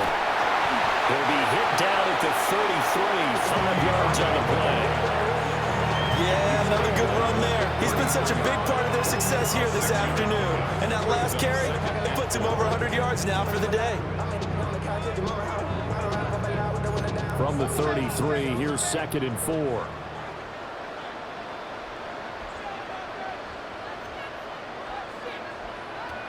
Mayfield down. It's caught by Mike Evans. And he's going to be dropped quickly right there at the 48, a couple yards shy of midfield. I'll tell you what, a lot of those mid-range throws have been available because sometimes teams get too concerned about the deep ball and they leave too much space in front of them, and these guys have been taking advantage so far.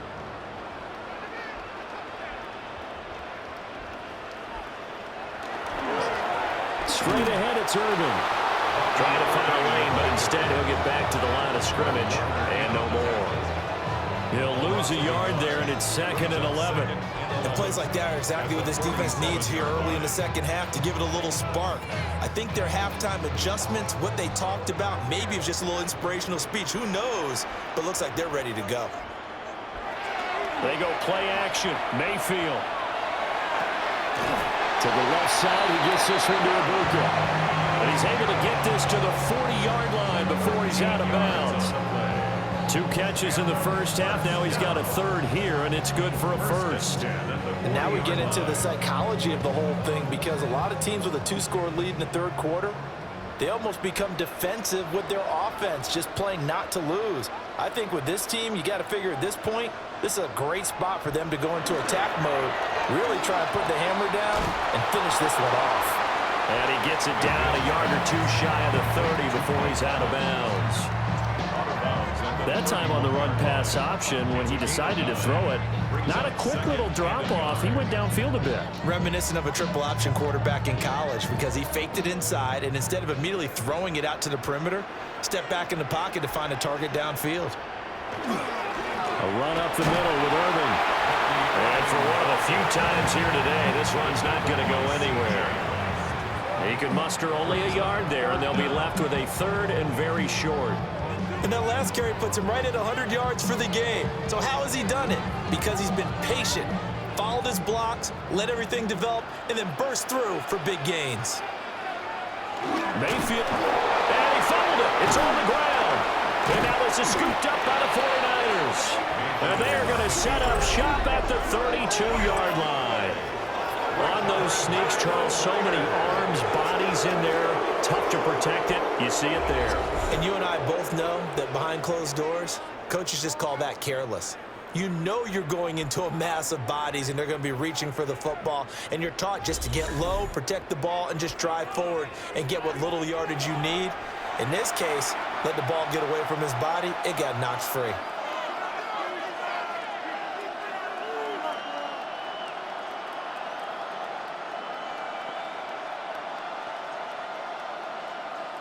Purdy going to lead the 49ers to the line. 1st and 10 at about the 32. They'll come out throwing here to start the drive. Over the middle, complete. That's Jennings. And they get him down, but not before he takes it across the 40-yard line. A gain of 11 to kick off the drive, and it's a quick first down. A gain of 11 on the play. And the 49er first down.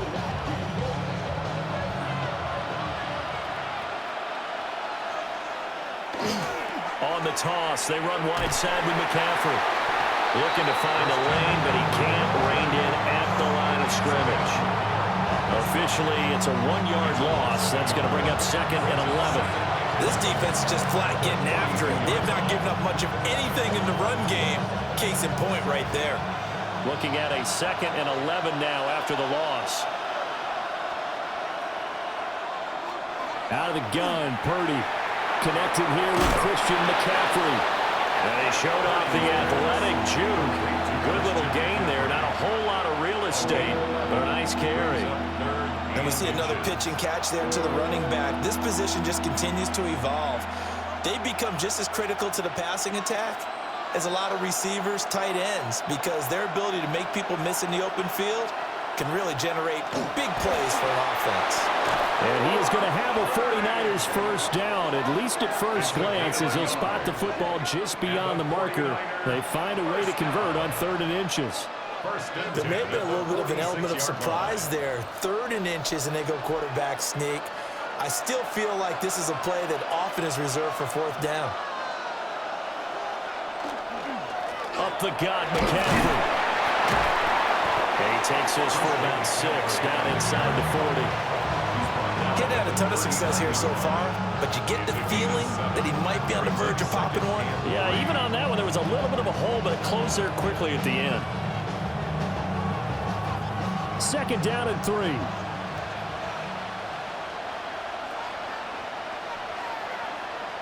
Purdy looking to throw. And here he'll be brought down a little shy of the 35 at the 36. 4 yards the pickup, first down. That's a pretty play there coming out of the backfield, but as that back, you've got to be conscious of making sure you're securing the football. When you get out in open field, sometimes you get a little loose with it as you're trying to get up the head of steam. Make sure you keep it close to your body because those defenders are trying to punch it free. He does a nice job there protecting the ball and picking up a first down. He'll lose a yard there, and it's 2nd and 11. Well, we saw a lot of negative plays that resulted in plenty of lost yardage in the first half, and that trend is continuing here.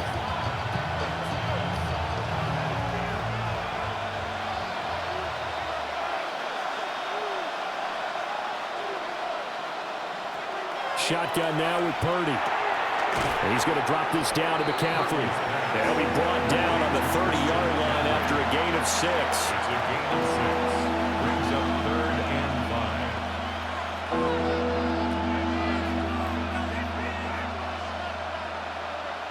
5. They missed a field goal on their last drive. Here they need something to even get into field goal range on 3rd down. Back to throw, Purdy. He'll try and do this himself. And this is going to lead to another first down as the tackle's made at the Bucs 14. 17 yards on the pickup there. The drive will continue. First down. It's a gain of 17 yards. First down, 49ers.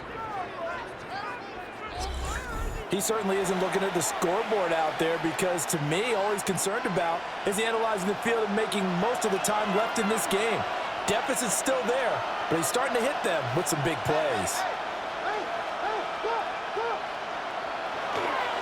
McCaffrey running up the middle. And strong running there as he's inside the 10 and down to the 8-yard line. 43 yards rushing for him now in the ball game. Brandon, all things considered, they have to feel pretty good about getting that type of a gain considering the blitz that they just had against them. Ball on the 8. It's 2nd and 4.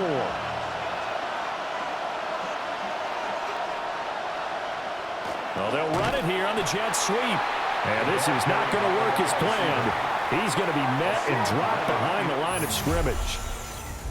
Fourth quarter coming up here on Thursday Night Primetime. You're watching the NFL on EA Sports. Back now in Tampa. So they need 6 yards here on 3rd down. They're 2 for 2 on 3rd down tries so far on this drive. Now Purdy. To the end zone, but knocked away and incomplete. Well, how about the coverage we just saw break out on 3rd down? Dime defense, blanketed the field with extra defensive backs and speed, unable to find an open hole to complete that pass. Eddie Pinheiro on now. From the right hash, and this one just a chipping. The kick by Pinheiro is good. And that'll make this an 8-point game.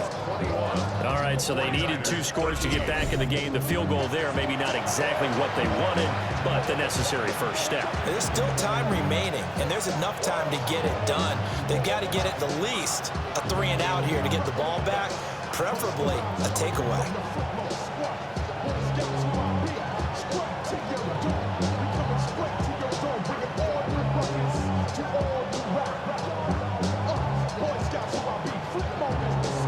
After the field goal, on to kick it away is Pinheiro.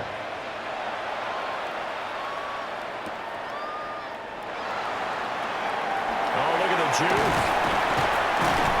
And they'll start this drive just across the 30. Pretty nice work on the return. The Buccaneers offense ready to rock and roll again. Their lead back down to 1 score after the field goal a moment ago, so they'll be looking to string together a few first downs, likely on the ground as they begin 1st and 10. Looking to put a drive together.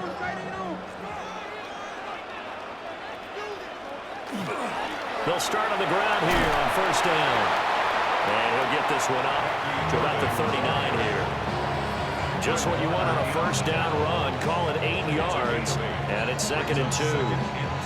And that's just an ideal run to start this drive because they're in full ball control mode now. So if you keep ripping off 7, 8, 9 yards of carry, you're going to have a great chance of finishing off this game. Once again, it's Irving. And for one of the first times tonight, he's going to be held up at the line of scrimmage. He got maybe a half yard at most, but officially they'll be left with a 3rd and 2.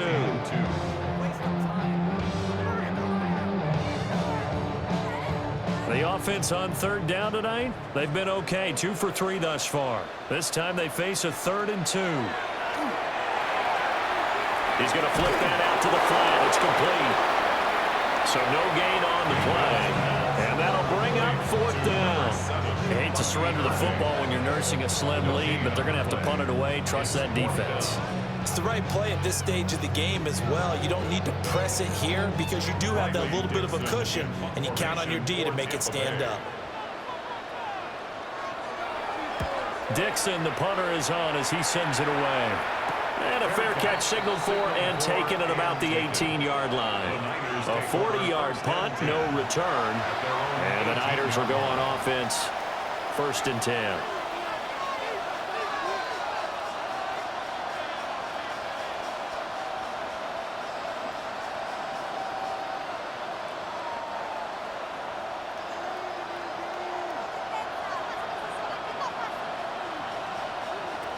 Throwing to start the drive.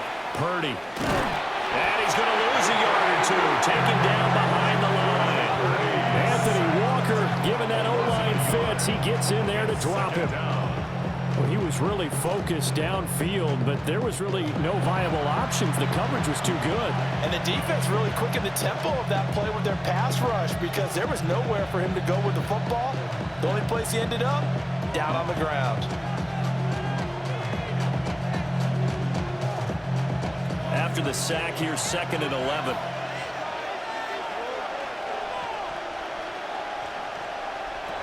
Back to throw. Purdy. That's complete to Pearson. It'll go as a gain of 4. 3rd and 7 now.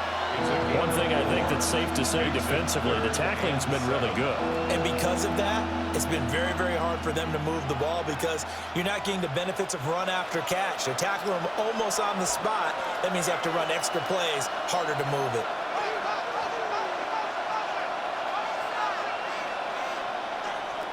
Purdy from the gun on 3rd down. And he'll be taken down, but he does have first down yardage. It's an 8-yard pickup and leads to a new set of downs. First down. An 8-yard pickup. First down, San Francisco.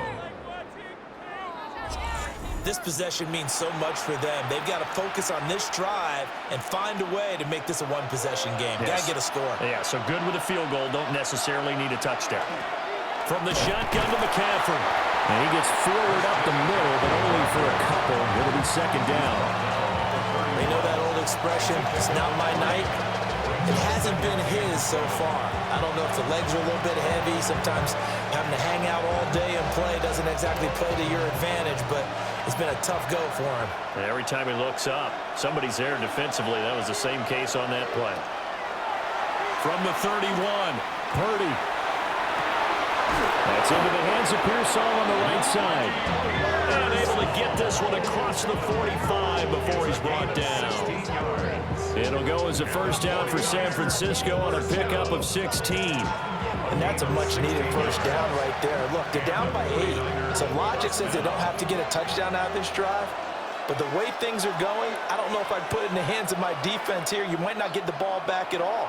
So if a 4th down situation comes up, I'm thinking hard about going for it right here and right now. Yeah, he's going to be out of bounds, but not before he takes it inside the 40. 16 yards, a little deja vu from the previous play where they got 16. He's certainly done a nice job spreading the field on this drive, and here he finds his big tight end for good yardage. And that's what you have to do. Keep defenses guessing about where you're going to go with the football.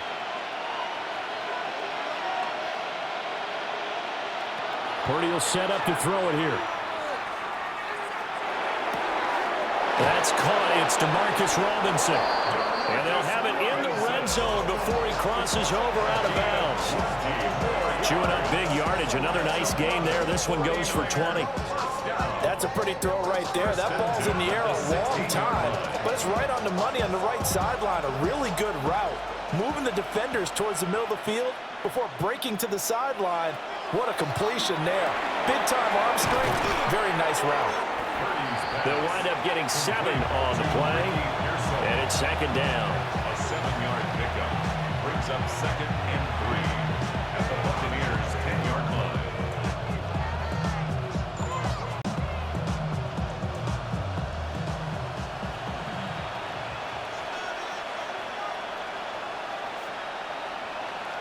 Once more, Purdy looking to throw.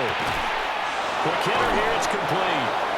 And the 49ers are going to be set up with a 1st and goal on a pass play that moves them all the way down to the 1. And the throw and the catch were just fine, but against zone coverage when you run a drag route, what you're hoping for is he makes the catch and makes someone miss, and they don't there. Very difficult route to run when everyone has their eyes back towards the quarterback and they're able to see the route develop. Robinson will get into the end zone for a 49er touchdown. So part 1 of what they needed is done. They get in the end zone. Now you have to imagine we'll see a try for 2. And that's what the book says, but defensively, they can't hang their head right here. They still got a chance to come out with the lead if they make a play.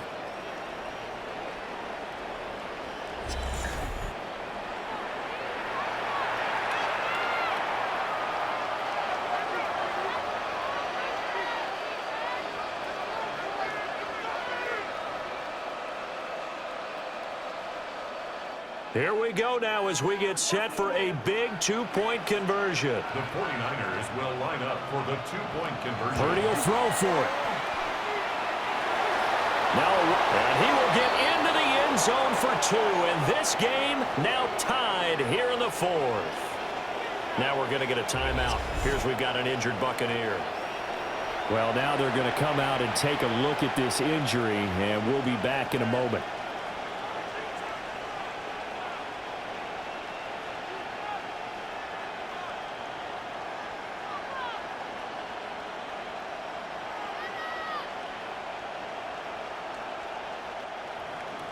Now this one setting up for a great finish. All tied in the 4th as the kick's away.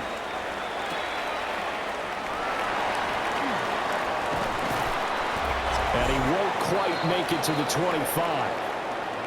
All tied up. Less than 2 minutes to go. So it's Buccaneer football as we welcome you back. They've got it 1st and 10 as they search for a go-ahead score.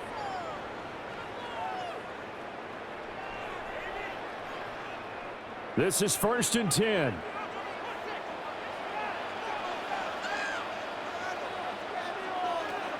Mayfield to throw. He's got his receiver. That's Ibuka. This is where, of course, it's good to have a veteran quarterback under center. You would just be able to put on one of those blood pressure clips, and nothing would be different for him. He's done it many times before, expects to get it accomplished again. They'll come up now on 2nd down. Now Mayfield.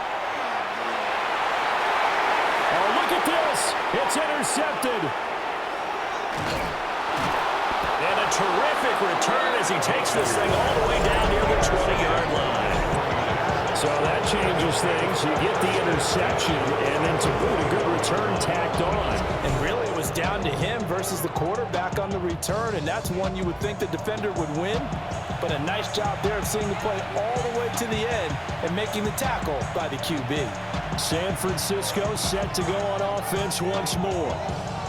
They are in field goal range here already.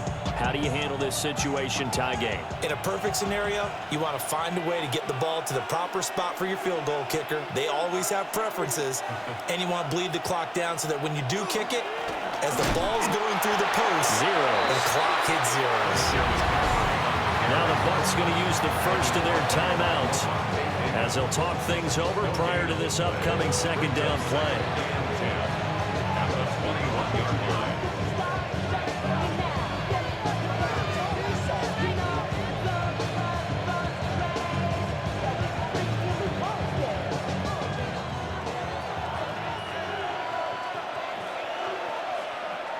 Purdy to throw. Kendrick Bourne. And he's going to get it all the way down to the 10-yard line. The Bucs going to go ahead and use the second of their timeouts. And they'll be disappointed to have to burn one there after giving up the first down.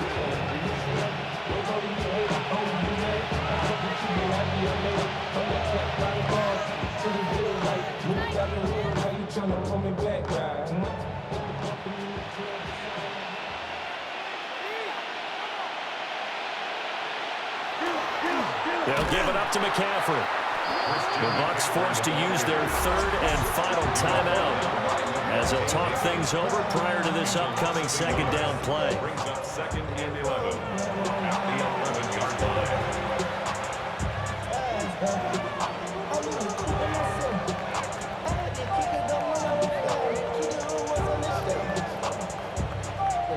line. Here's second down.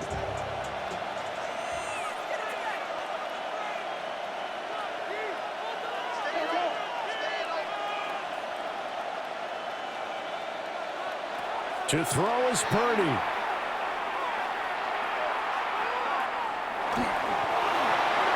That is caught at the 7-yard line. And he's able to work it here to the 8-yard line. Gosh, given the time of the short game, would he have been better off just dropping that? Yeah, when you look at the clock, you think so. But it's hard to get a receiver to drop a football. They're trained to catch everything. Big play looming here. This is 3rd and 7 with a crowd on their feet. Throwing, Purdy. This is caught. And he's going to be out of bounds to stop the clock. And they continue to move a little bit closer toward that potential game-winning field goal. A short gain that doesn't get them the first down brings up a 4th down situation. Really nice job defensively. They knew where the sticks were. They got the stop before. For the field goal, an 18-yard attempt. This is up and good from Pinheiro. And the sideline celebrates as they have taken the lead in the final minute. All right, so time to reset here. It's a huge kick there, gives them the lead, but they've got to be careful that their celebrations aren't a little too premature. You're exactly right about that, because there still is time for the other guys to run a few plays and get into field goal position. So this defense is going to need to come up with one final stop if they're going to get out of here with a victory. After the field goal, on to kick it away is Pinheiro.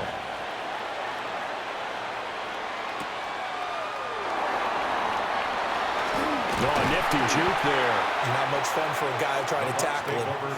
And a decent return out to the 27-yard line. Now we're going to get a timeout. Appears we've got an injured Buccaneer. So as the medical staff takes a look, we'll step aside.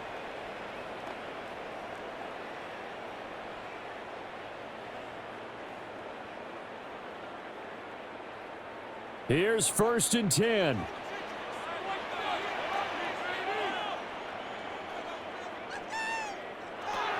Mayfield. And this will be incomplete. Physical play on the football there, and it's 2nd down. It's 2nd down and 10.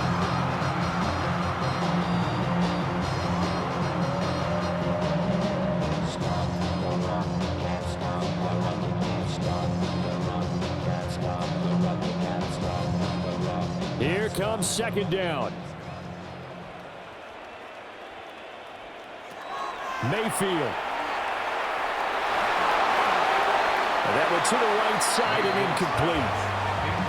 Now we're in the situation where the quarterback's got to take full charge of his huddle. Got to totally command and make sure all eyes are on him. All focus is locked in. Going to call multiple plays and go over different situations and scenarios to make sure everyone is on the same page. This definitely 4-down territory at this point, but a critical 3rd down here.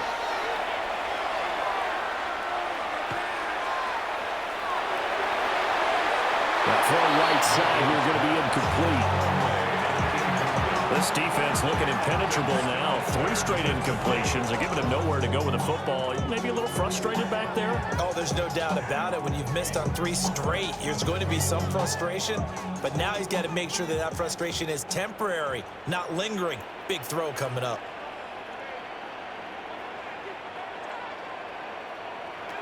Desperation time. Mayfield on 4th down. Now a desperation throw deep downfield.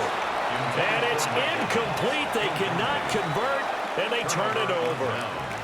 They had to go for it with such little time remaining. And the Niners take over in terrific field position.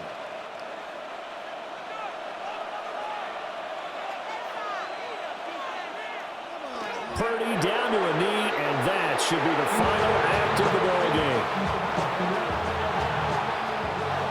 Well, that second half, Charles, a little bit different from the first. Not only did we have the lead change after intermission, but they were able to pitch the shutout in the second half and get an impressive victory. And what's the old expression? That's not quite how I saw it playing out in my head. You know they didn't expect this at all. As you mentioned, went into the half with the lead.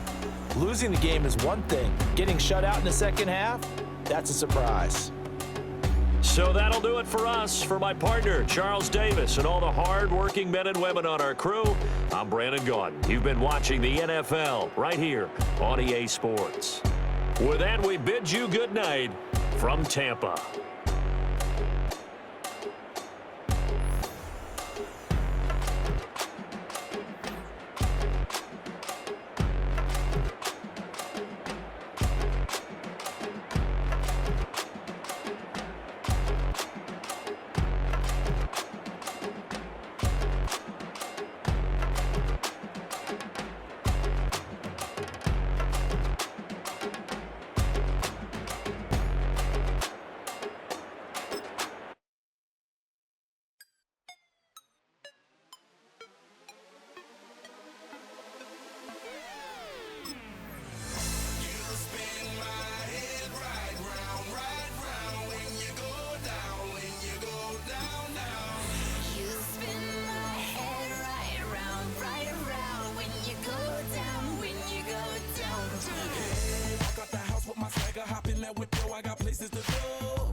Time is precious, I look at my Cartier out of control.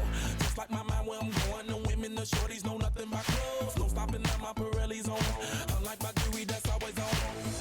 I know the storm is coming, my pockets keep telling me it's gonna shower. Call up my homies, it's on and popping the night cause it's meant to be ours. We keep a fadeaway shot cause we ballin' this platinum every hour. Look mama, ow, you just like the flowers. Girl, you the truth with all that goody power. You spin my head right round, right round. When you go down, when you go down, down. You spin my head right round, right around. When you go down, when you go down. From the top of the top, I watch her go down. She got me throwing my money up. Ain't nothing more beautiful to be. It's going down. EA Sports welcomes you to the following presentation of the National Football League.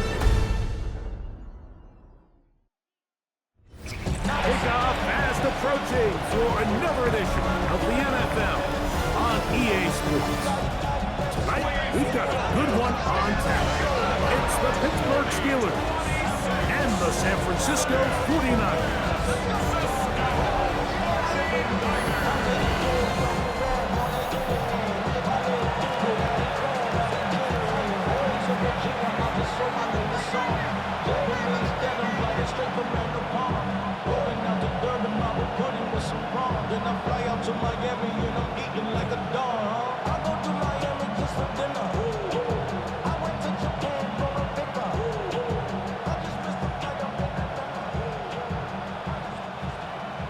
Let's get this going. Mike Tirico along with Greg Olson, Eddie Pinheiro to get it started.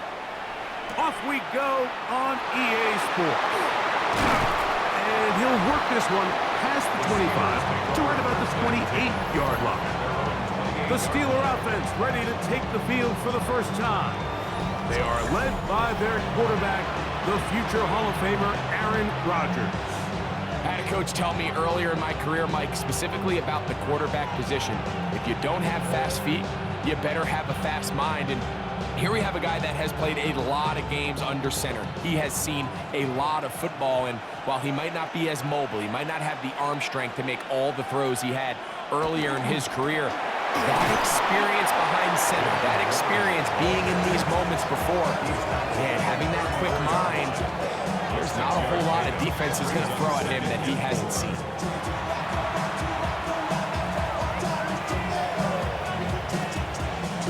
From the 34, here's 2nd and 4.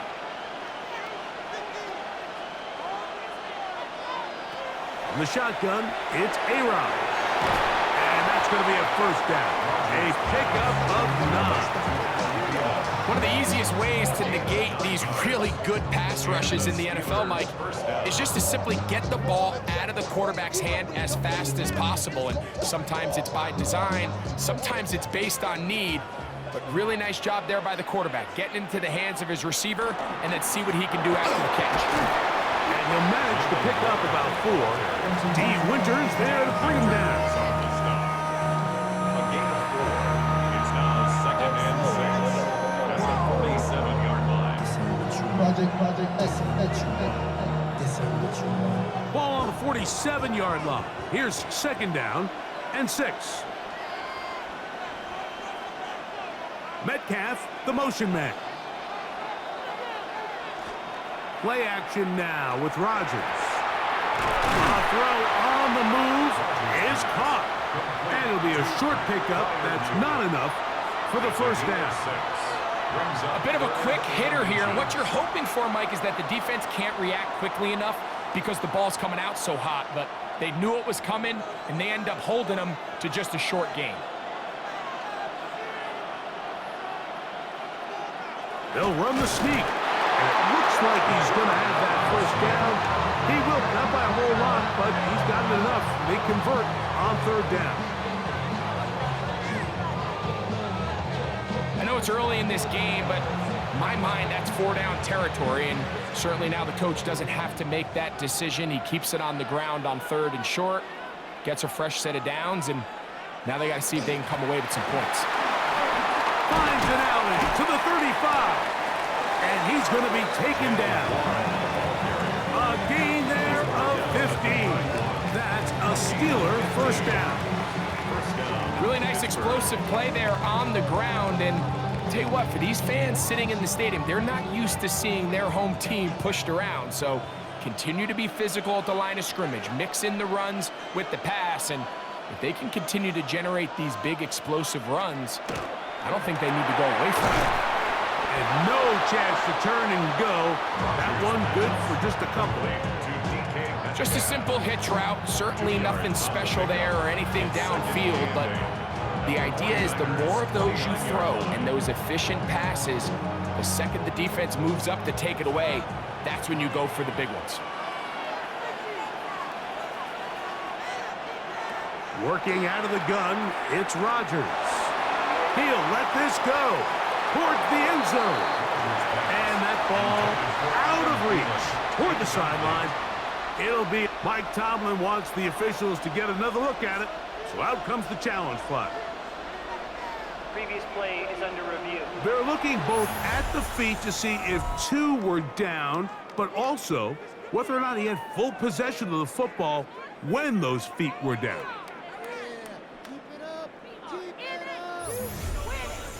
He was seeking out the veteran Adam Thielen that time. After review of the play, the ruling on the field is reversed. So a good challenge there. The look was conclusive. The feet were in, and this will be ruled a complete pass.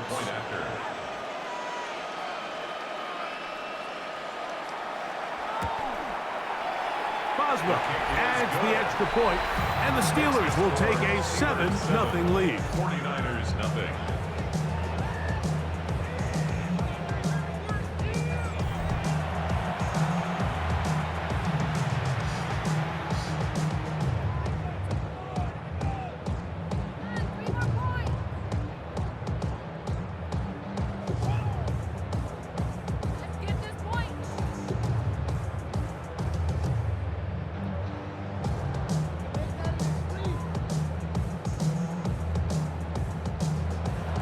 Both teams ready to go once more as the kick's away. This returnable from the 4. He's across the 20, taken down just shy of the 25. Well, 49ers offense set to get to work for the first time. Led out by the last pick of the draft in 2022. Iowa State's Brock Purdy at quarterback. Mr. Irrelevant. Well, I think it's safe to say, Mike, he has been anything but irrelevant since arriving in the NFL, and he is living proof. It doesn't matter if you're drafted first overall, or in his case, with the very last pick. What does matter is what you do with the opportunity once it's given to you. Nothing real flashy about his game. He simply gets the job done, and that's exactly what his team is counting on him today over these next 60 minutes. We'll get about 4 here as he is taken down. So you come back out here after watching the opposing team score first, and what you want to do is you got to establish a little early rhythm and get the drive started. Get a little positive energy into that huddle, and what hopefully starts out good ends with you being able to get some points of your own. Kittle is the man in motion. Here's Christian McCaffrey to get things started. It'll take this ahead for a gain of about 5, and here comes third down. And while that run wasn't anything really to write home about, what it allows them to do, Mike, is keep everything in the playbook at their disposal. Third and short, now it's up to these coaches to dial up their best short yardage play and extend this drive. They'll go with the sneak. And not much there. He's back to the original line. No gain on that. When done correctly, Mike, this is just such a high percentage call. It's kind of hard to choose another play off your call sheet. It's impossible to defend. You can know it's coming, stack the box, whatever you want to do. But most of the time, they'll just drive forward and pick up the first down. On the counter, it's McCaffrey. That one never got started. Defensive pressure too much, and they drop him in the backfield. Every team makes an emphasis on winning first down, but as a defense, when you're able to take them back for a loss, second and long, you can really become more of a pass-centric defense and really tips the scales into your favor. On second down, Purdy. They'll get maybe 3 out of that one, and it's going to set up third down. All right, so anytime you're facing the blitz, the best thing you can do as an offense is just get the ball out of your hand. Get into the hands of receiver, run after catch. In this case, nice job by the defense, rallying to the ball, modest gain. Third down, Purdy. That's taken in by Jennings. And he'll be stopped short of a first down, and that will necessitate a call to the punt team. It's fourth down. When you throw the ball short of the sticks on third down, you're relying heavily on the yards after the catch. So give credit to the defense here. Once the ball carrier had the ball, multiple guys around him, corralled him, take him down short of the sticks.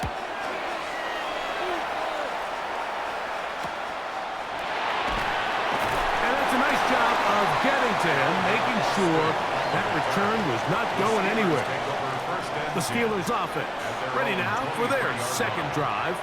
They lead it here early 7-0 as they start with a 1st and 10.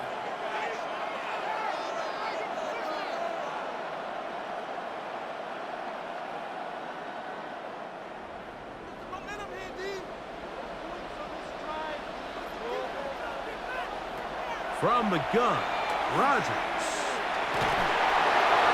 Throw here down the field.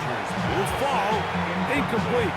So defensively, there's always the initial pass coverage plan. And then when that breaks down and the quarterback goes into scramble mode, how fast can you then move on to the second phase and what they call plaster, meaning find the nearest receiver and almost play him man-to-man. And it's exactly what they did here. And there was nowhere for the ball to go, and he's forced to just throw it away.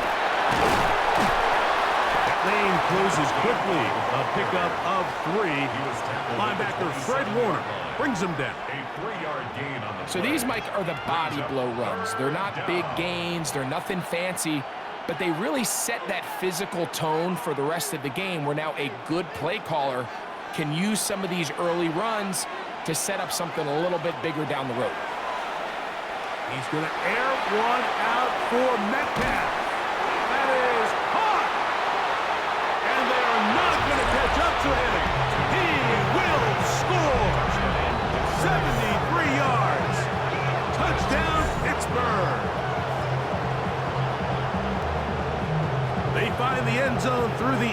Greg, that is one of the most popular plays because it works so often.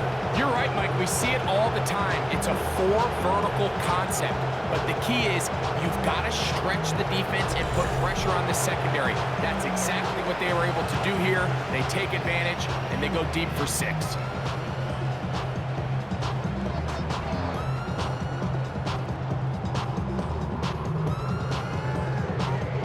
On for the extra point is Boswell.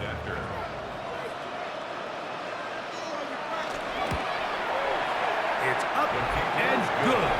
And the Steelers move out on top, 14-0.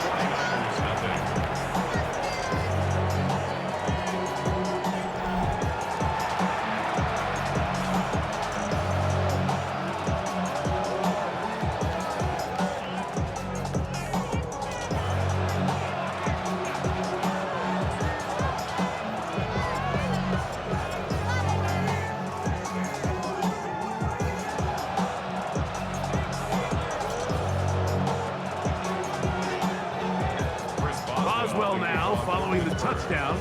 Back out to kick this one off.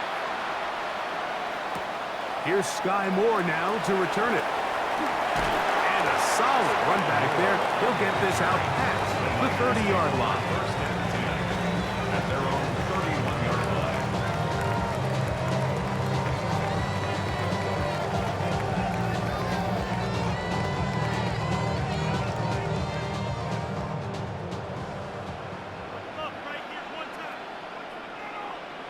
Purdy on first down. And he will not get away. Terrific open field tackle. Gets him down behind the line. Down back at the 29-yard line. So we are through one here on Thursday Night Primetime. It's the Steelers with the early lead. More after this. You're watching the NFL on EA Sports. It's the 49ers with the football to start quarter number 2. Throwing on second down is Purdy. He'll locate his tight end, George Kittle. And they will bring him down on the other side of midfield. The Steelers going to use one of their timeouts. They'll be disappointed there after giving up a first down.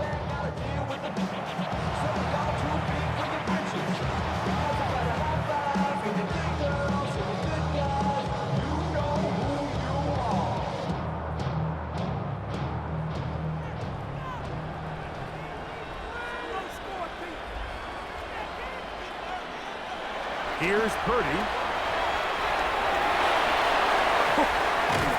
And he's going to be out of bounds down at the 30. Nice chunk here in this good-looking drive. Pick up of 14 and a first down. Really nice job there, Mike. I mean, he sees the blitz coming and just gets the ball out of his hands. Understand where your outlets are. It results in an easy pitch and catch and move the chains. They'll try to set up the screen to McCaffrey. And he'll be out of bounds, a pickup of 5. You see so many teams wait till third down to execute their screen game, but I like in this case the play caller changes things up. He uses the screen game on first down, which will have an effect on this pass rush going forward. How aggressive do they want to get after the quarterback? Because they got that screenplay still in the back of their head. A run here with McCaffrey. His defense all over this one. They get him down behind the line. It's a loss of a couple. And after that negative run, I think this changes the play call now on third down. So this offensive line has to be a lot better on first and second down to gain positive yards. Stay on track because you don't want to be in third and pass too often in today's NFL. On third down, it's Purdy. Throwing off his back foot, and it's taken in. Searching for some kind of seam to go forward. It's not there. They get him behind the line. Fourth down coming up. It's almost like the defense knew the back was getting the ball there because from the moment the ball was snapped, there was a defender all over him, and he's able to bring him down for a loss. A 49-yard attempt. Piniero's kick is good. And the 49ers get their first points of the game. They trail 14-3. And when you find yourself down double digits, you don't want to make habit of settling for these field goals. It does allow them to chip away a little bit and cut into this deficit, but they've got to find a way to score touchdowns.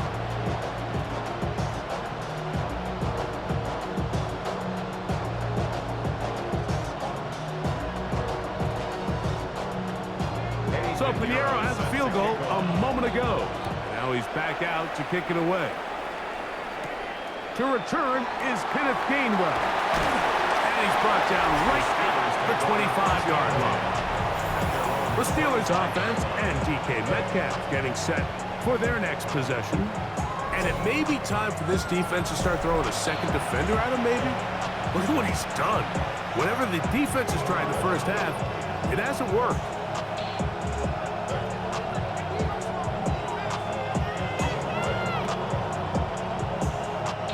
From the 25, they'll go to work. 1st and 10.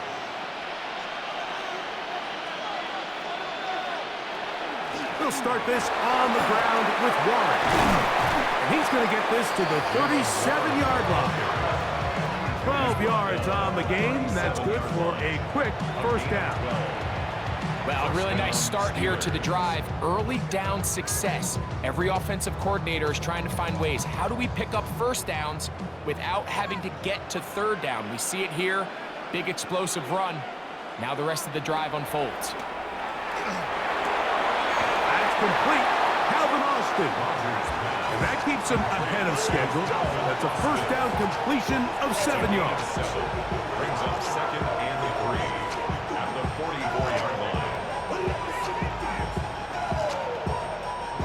From the 44-yard line, here's 2nd down and 3.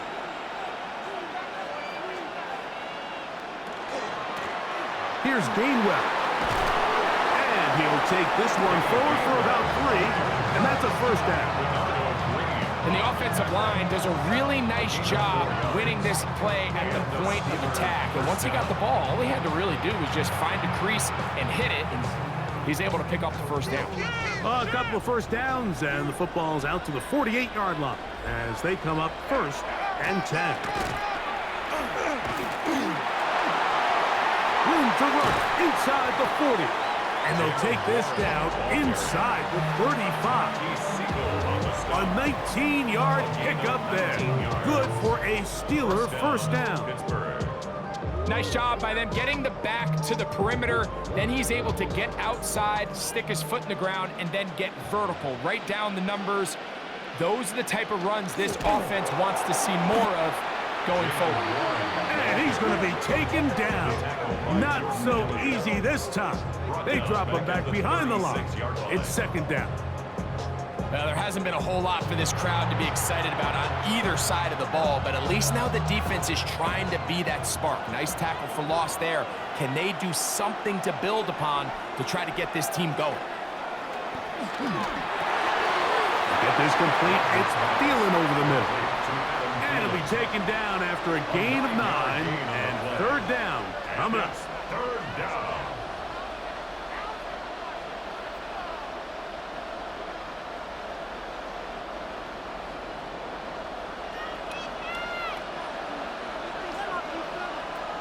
Rodgers. Metcalf reels it in on the right side. That's his 3rd catch of this first half, and good enough for a first down. A gain of 11 on the play. First down, Steelers. The thing that jumps out to me the most, Mike, is just how often the quarterback is able to throw the ball to his first read in the progression. So hats off to the play caller. Him and the quarterback seeing the game through the exact same set of eyes, and there is a lot of room to operate. A-Rod down to throw on first down. And good yardage there after the catch. They'll wind up with a gain of 7 on first down. 8 yards is the pickup. Brings up 2nd and 2. And the Niners 8 yards. 2 minutes to go here till halftime. Greg and I continue in just a moment. Here's 2nd and 2.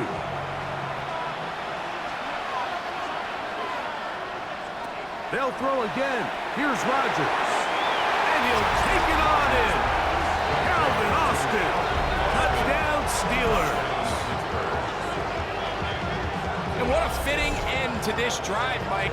It only makes sense that he's the one that gets the ball in the end zone after making a handful of clutch plays prior to the touchdown. That was just a textbook example of one guy taking over the game.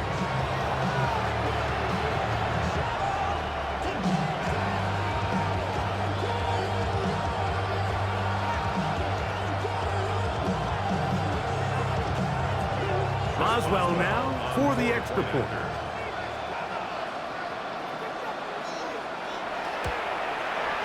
The kick is good. And the Steelers move out to a 21-3 advantage.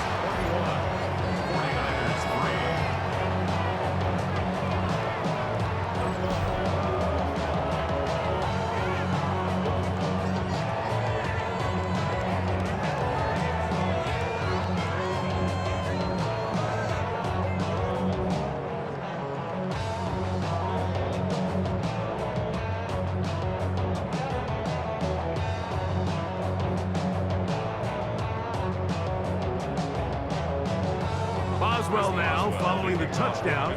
Back out to kick this one off. This one taken at the 7. And it'll be brought down past the 25.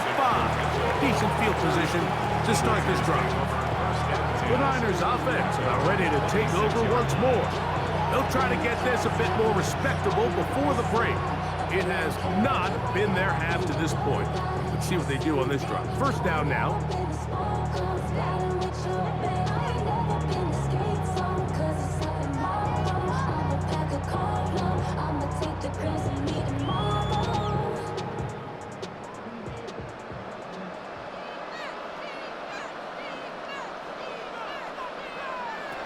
From the shotgun, it's Purdy.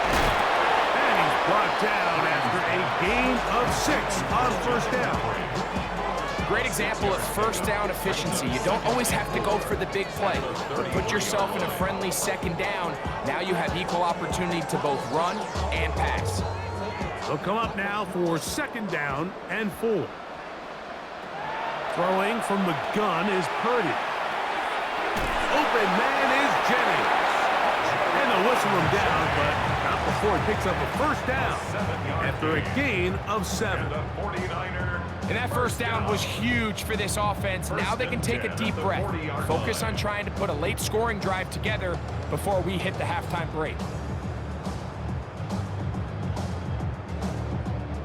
They'll come up 1st and 10 at the 40.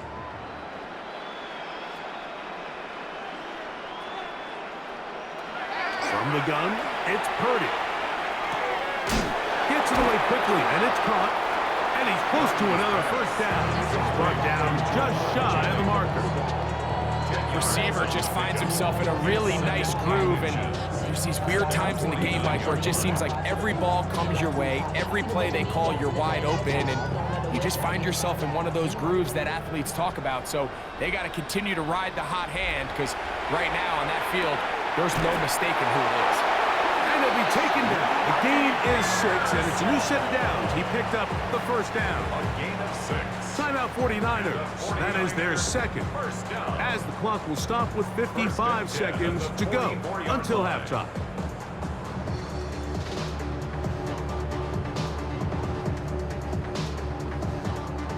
So they come to the line for first down and 10. Putting one of their tight ends in motion left. Right back to Pearsall again. And they'll take this down inside the 35. That's his 3rd catch of this first half, and good enough for a first down. That last completion's going to go a long way towards at least finishing this 2-minute drive, Mike, with some points. You're already in field goal range, so now the idea is continue to work the clock down, take a couple shots at the end zone. You want to get points, ideally a touchdown, but either way, you have the ball last before the end of the second quarter. Nice job here by the defense. Did a good job just covering up everything for the most part, so Once this ball was caught, really didn't have much of a choice but to just head out of bounds and pick up a modest gain. They'll come up here on 2nd down and 5. Throwing again is Purdy. Got his receiver on the in-cut. He's got it. He's going to be marked down at the 12-yard line. The Niners will use their 3rd and final timeout as they stop it with 16 seconds to go in the opening half.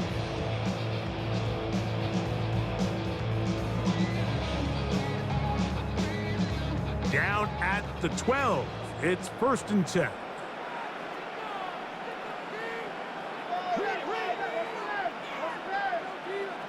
Again in the air for Purdy. He'll be forced to just throw that one away. It's incomplete. You can't fault the quarterback on this one, Mike. He really didn't even have much of an opportunity. By the time he hit the top of his drop and got his eyes downfield, the defense was all over him, and he really had no choice but to just get that ball out of his hand and live to play another snap. Purdy gonna put it up again. That's to the end zone, but it is incomplete. Jawan Jennings was the intended target. Now it's gonna be 3rd down. The sideline erupted. They thought that was an easy 6, but instead it was nothing but disappointment. I mean, that is a gut-wrenching missed opportunity for the offense, and he has his head down just in disbelief. And he did all he could, but he's going to be forced out at the line of scrimmage, well short of the 1st down.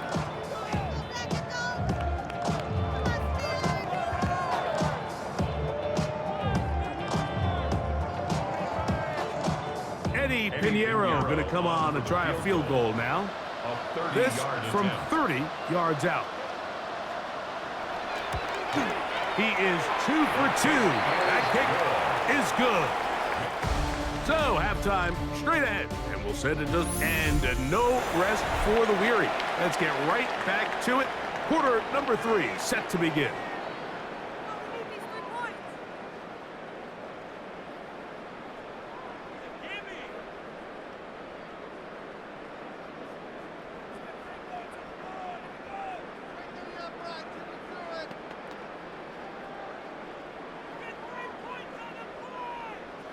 The kickoff team is out on the field, and we're back to it as the kick's away. Now return coming from the 7. And their drive will begin at the 30-yard line. 49ers offense ready to get going again. They'll have it first in this 3rd quarter. They'll start out 1st down and 10.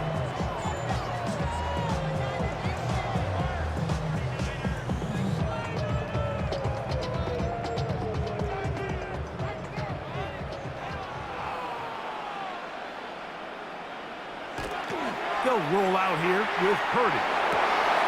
He'll find his man, that's Kendrick Bourne. And he's going to be out of bounds just beyond midfield. Can't ask for much more. 22 yards on the first play of the drive. This is a really nice job of just finding a hole in coverage, Mike. And I used to say, hey, when you're open, stay open. That's the art of route running versus zone coverage. And it's a friendly target for the quarterback in space, and they're able to convert. This throw left side, caught by Kittle. There's no more efficient play in the NFL, Mike, than the play-action passing game. And you can see here why. You make the defense have to honor both the run and the pass, and he's able to pick up a nice gain to his tight end. From the 43, it's 2nd and 3.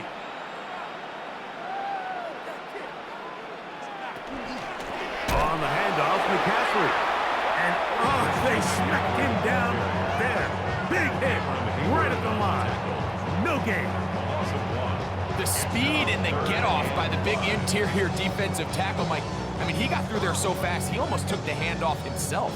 Here now, 3rd and 5. Out of the gun, it's Purdy. He's got his tight end, Kittle. And they're going to move this ball inside the 25-yard line. 2 times they've connected on this drive now. This one for 21 yards and a first down. 22-yard line. What a luxury that certain teams, when they have a guy like this, I mean, not only is he the big target, but then to have that size and speed to run away from these linebackers and do so much of his damage after the catch.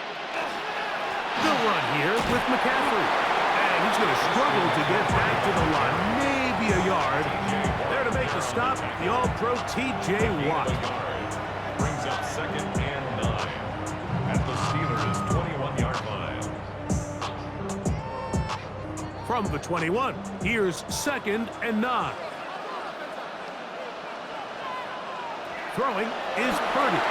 Rush comes, they're setting up the screen. And he'll get about 7. Still short of that first down. And they'll try to convert it on 3rd down. Brings up 3rd and 1.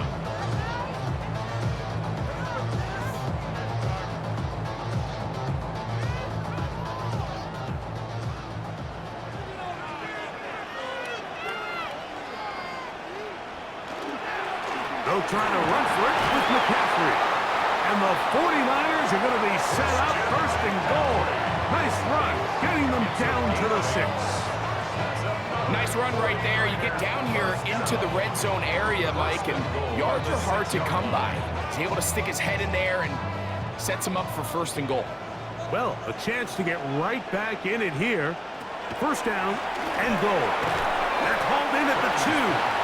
And he's going to be down close to the goal line. Good job defensively to make sure he did not get to the end zone.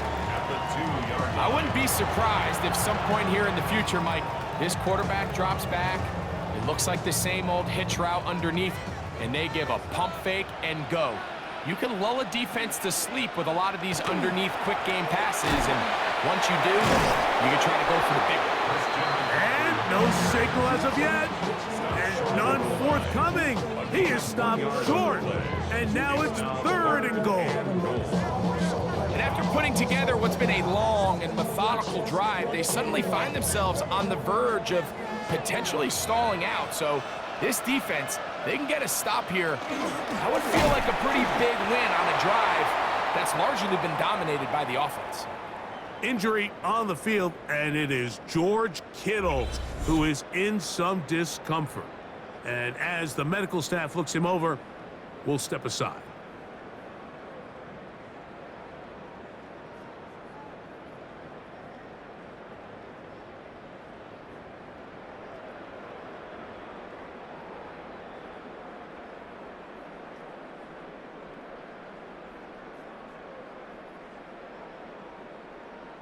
Eddie Pinheiro going to come on to try a field goal now.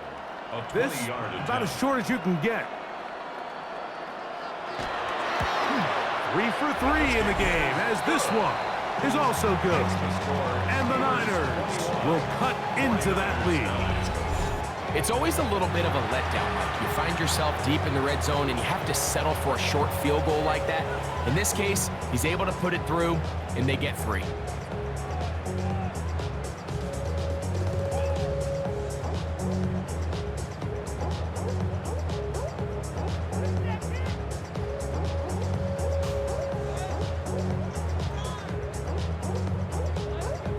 So Pinheiro has a field goal a moment ago. Now he's back out to kick it away. Johnson now to return. He'll work his way across the 25-yard line.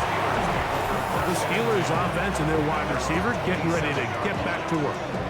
They're going to be looking to possibly push this to a 3-score advantage. Work to do on this drop. 1st and 10.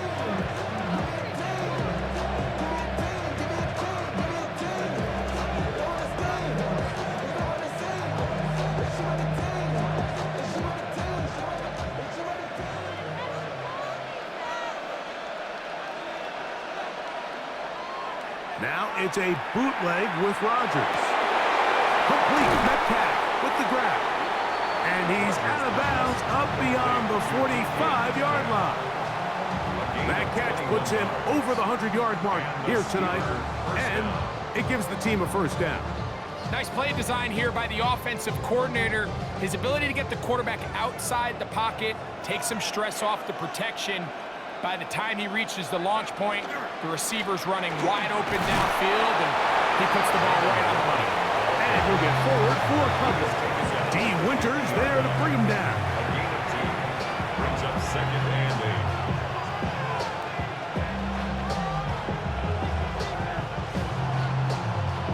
Ball right on the 50-yard line.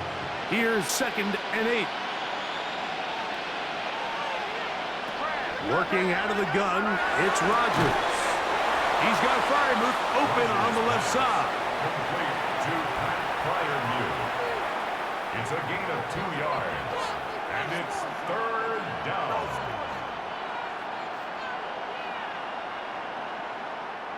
Here comes 3rd and 6.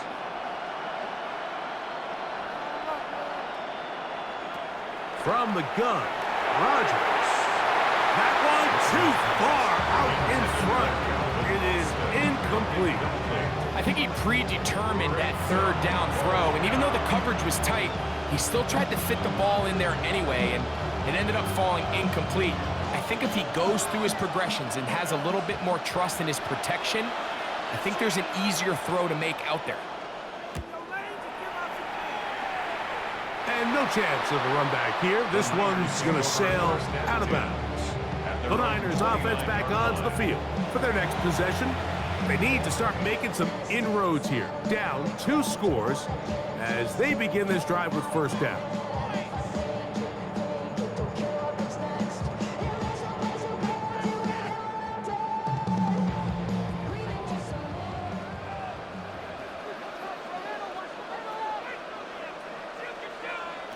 Shotgun snap to Purdy. They'll look underneath here for McCaffrey. And they'll be set up now. Up past the 40 with that one. That one good for a dozen. And a very quick 1st down. They've talked about in the locker room at the halftime break seems to have worked. They've come out with a new established energy. You could see it when they took the field. Now this offense seems to be building on it because with that chunk play, just a little bit of rhythm that they can build off of. They got a long way to go to get back into this game, but so far off to a good start. It's not the big play they were hoping for, but 1st down efficiency, staying ahead of the chains, is what every offense is trying to find, and it brings up a manageable 2nd down. From the 46, here's 2nd and 5.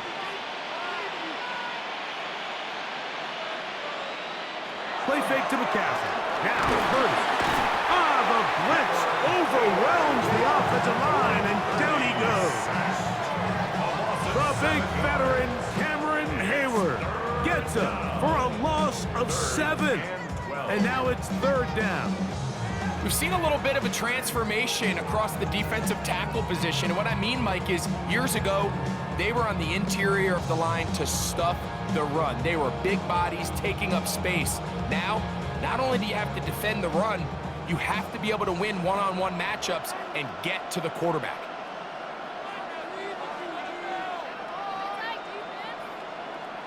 Third down, Purdy.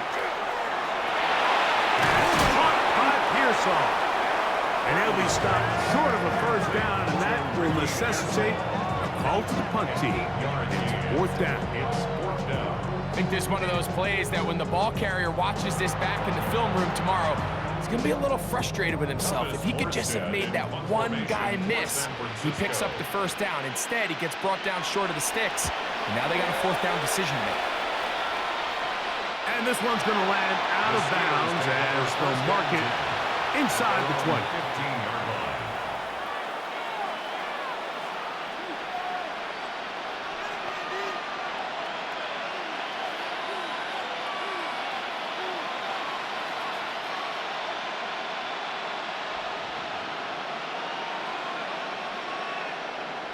On the ground, it's Warren to start the drive. And he's going to lose yardage here.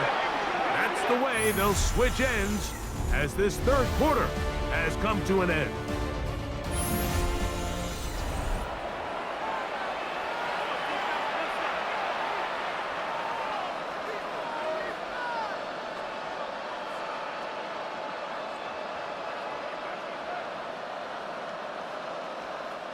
So after the loss on first, here's 2nd and 14.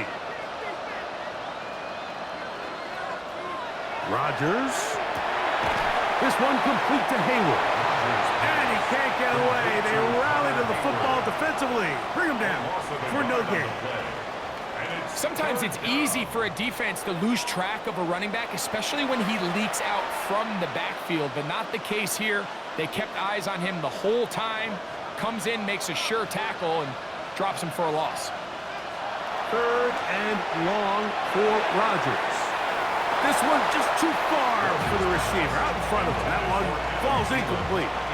When you get the ball in this situation, what you're looking to do is not only end the drive with a touchdown to put the game away, but you'd love to chew up some clock. So with that incomplete pass now likely putting an end to this series, that's a big opportunity for them to try to close this game out.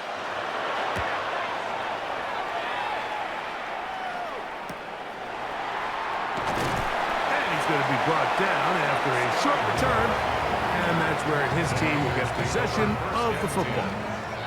Here's the San Francisco offense, ready to take possession of the ball once more. They've got great starting position with a short field as they try to get back in this one. It is 1st and 10.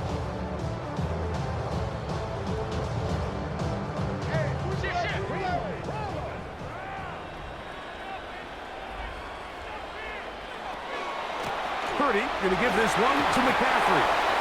And a good run there. Going to give him 5 yards. Yeah, so I think as you look back over the course of this game, it's really been the inability of this offense, Mike, to create any sort of balanced attack to get anything going. And whether you look at the rushing yards, whether you look at just the points scored, this offense has to find a way going forward to generate more big plays and more balance, both run and pass. Throwing on 2nd down is Purdy. Off-balance throw. It's complete. And they bring him down inside the 25-yard line. They pick up 17 through the air. It's good for a Niners 1st down. And this is a tricky part of the game for any defense. You find yourself protecting a late lead, and the age-old question is, do you remain aggressive? Do you try to just keep the ball from being thrown over your head and make everything be tackled and played in front of you? That's what every defensive coordinator struggles with, so they can't get too soft here as they try to hold on to this lead here late. And they've really done a nice job defensively holding them in check. I mean, ideally, you'd want your back to average around 4 yards a pop, but they're falling short of that threshold as of now, and partially, it's why they find themselves trailing at this stage in the game. On 2nd down, Purdy. Open man is Jennings. And he's going to have a 1st down. He's forced out. Nice pickup of 9. It's been tough sledding for this offense all day today, Mike, but especially here in the second half. So they are just in desperate need of a spark. Just something to get their offense into a little bit of a rhythm if they want to have any chance to find themselves back into this game here late. They'll send a tight end in motion. Play action. Here's Purdy. That one to the end zone, but incomplete. Ricky Pearsall, the intended receiver. And it'll be 2nd down. I can tell you from experience, Mike, that is going to be on his mind the rest of the week. It's one thing to drop a ball. That's going to happen every now and then. But when you do it and it takes away a touchdown, man, that stings. So we can talk short-term memory all we want, but I can promise you this guy, he's hoping to get another shot. And they'll get him down inside the 5-yard line. It's 1st and goal coming up. And this is what the offense needed. Now, after that last completion, you still trail here in the 4th quarter. You need scores, and you need scores fast, so they cannot take their time. I wouldn't be surprised to get them right back up on the line of scrimmage and try to score here now that it's 1st and goal. This one broken up. It's incomplete. The defender right there with him. It brings up 2nd down. He's got to find a way to hold on to that one. I mean, you're right on the doorstep of the end zone. And listen, I understand that hit is coming. But guess what? That hit's coming whether you catch it or not. And you get paid to make the difficult catches. And I would classify that one as tough. But You got to make that catch. Give your team a chance to come away with this drive. Under pressure, and he'll go down. They got him. The linebacker, Alex Highsmith, gets in there for the sack, and now it's 3rd and goal. If there's one positive remaining, it's the fact that they're still in scoring position. But with the way they've been able to move the ball down here in the red zone, they're thinking 6. But after that last sack, their chances of converting here for a touchdown have gotten a lot more difficult.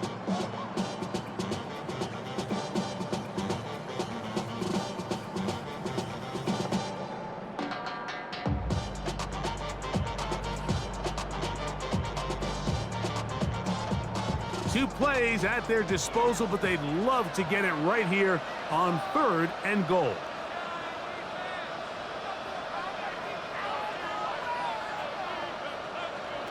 Out of the gun, here's Purdy.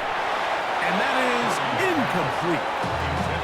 Just a couple plays ago, Mike, it felt like a touchdown was kind of inevitable. They were doing everything they wanted as they marched the length of the field, and then as they got down here close to the red zone and that field condenses, they started getting sloppy in their execution. Now, what do they do on 4th down? Do they try to keep their offense out there and extend the drive, or do they settle for 3? And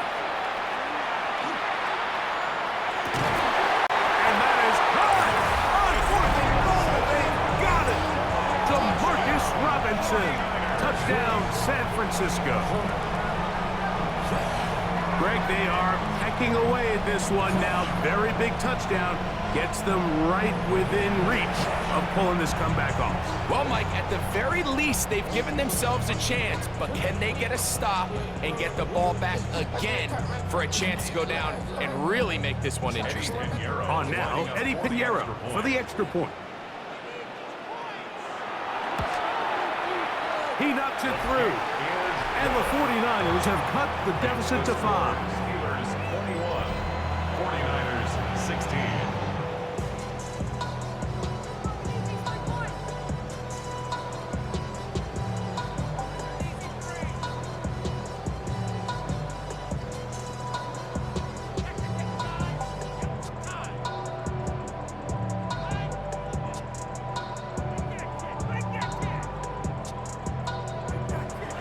So, things a little more interesting now. Back to a one-score game as they kick it away. On the return, it's Kenneth Gainwell. He'll get this up to the 28-yard line. Nice place for the drive to start. Steelers offense and DK Metcalf getting set for their next possession. The lead is 5 as they're going to start with this 1st down.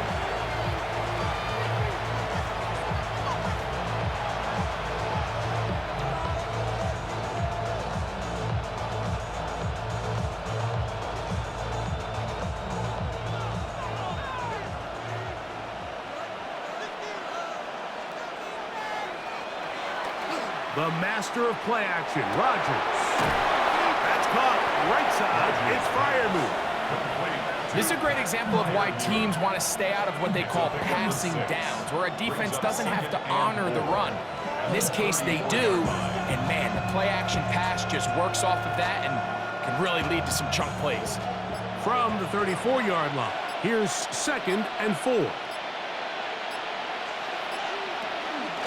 On 2nd down, Warren.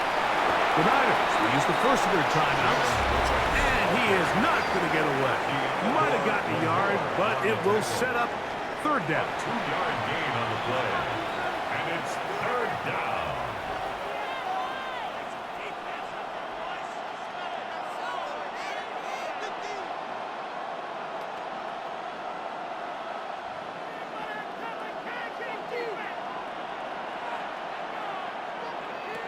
From the shotgun, it's A-Rod. He'll be forced to just throw that one away. It's incomplete. I don't think this lead is insurmountable by any means, Mike, but they're going to have to find a way to take advantage of some of these possessions as they try to close this game out. Steelers getting ready to put this one away as they try to play the field position game here, protecting a 4th quarter lead. Get forward a few yards on the return. And that's where the offense will take over. So here's Brock Purdy and this 49ers offense heading back onto the field. And this defense might be about ready to wave the white flag. Nothing they have tried to throw at him has been successful. He just processes things so quickly, making the right read, seemingly every time.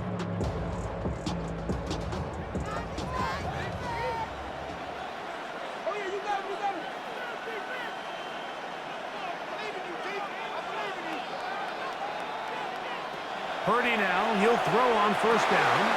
That's caught by McCaffrey. And he's brought down after a gain of 6 on first down. We tend to make NFL offense very complicated, Mike, but sometimes it's as simple as this. Get the ball into the hands of your playmakers and just let them do the rest. Here's second down and 3.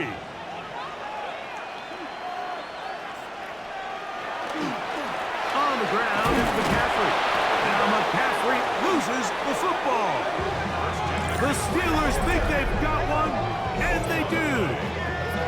And with all this talk about ball security, I can tell you firsthand, Mike, a lot of it just becomes mental. It's like the more you think about it, the more you stress it in practice, it almost gets worse. It's one of those things that when it starts to spiral, it's just hard to pull yourself out. Here comes the Pittsburgh offense now, heading back onto the field. They've got the lead, and they'll set forth trying to build on it. They're going to do that with excellent field position. And remember now, all turnovers must be reviewed by replay, so this one is going to need a little closer look. At issue was the knee, or any other body part except the hand, down before the ball comes loose. And are the visuals convincing enough to overturn the call on the field?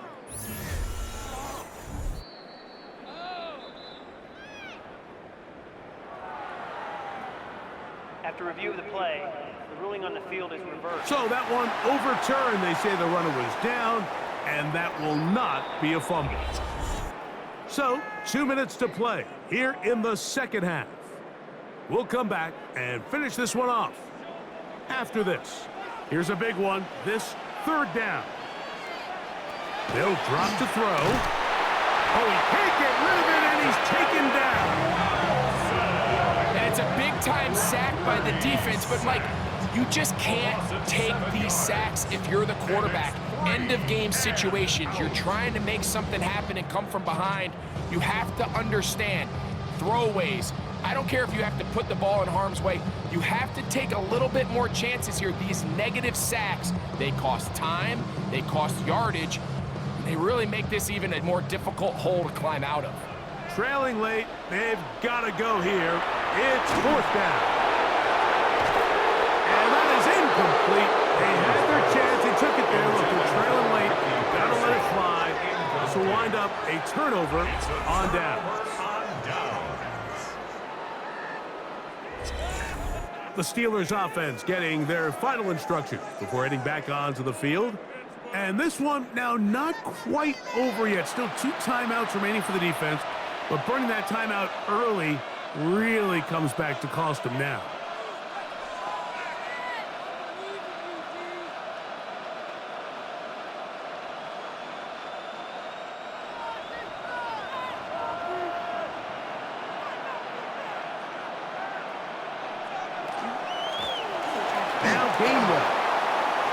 Finding space at the 15. He's going to be marked down at the 12-yard line. Now it appears we've got a Steeler injured on that play. That is a worrisome development here late in the game.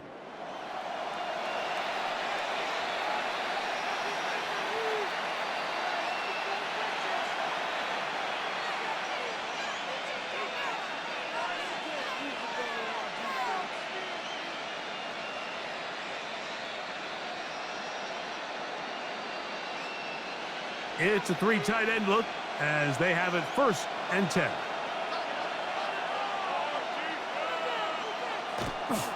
They'll run the toss with Warren. And a good job following his blockers, a gain of 7. It'll be second down. Time Timeout 49ers. That is their second. And they'll get together prior to the second down play.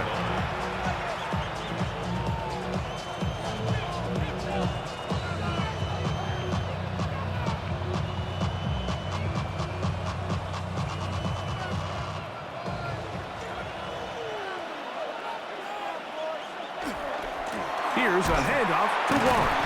And he's going to go backward, taken down at the 6. The Niners will use their third and final timeout. They'll get it with still a minute 20 left to go in the game.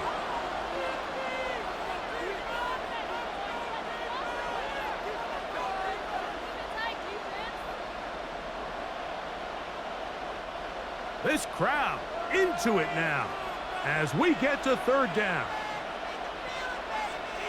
Austin brought in motion. Using the jet sweep for the fake, they run it up the middle. And the defense is going to come up with it. Maybe the break they need here in the fourth quarter. Oh my goodness, Mike, what a mistake. Late in the game, you're protecting the lead. That can't happen. You know they're going to be raking at the ball. You know they are desperate to create a turnover. Just somehow he doesn't put the ball away, and this game just got a lot more interesting. The 49ers offense getting things in order as they trot out for this next possession.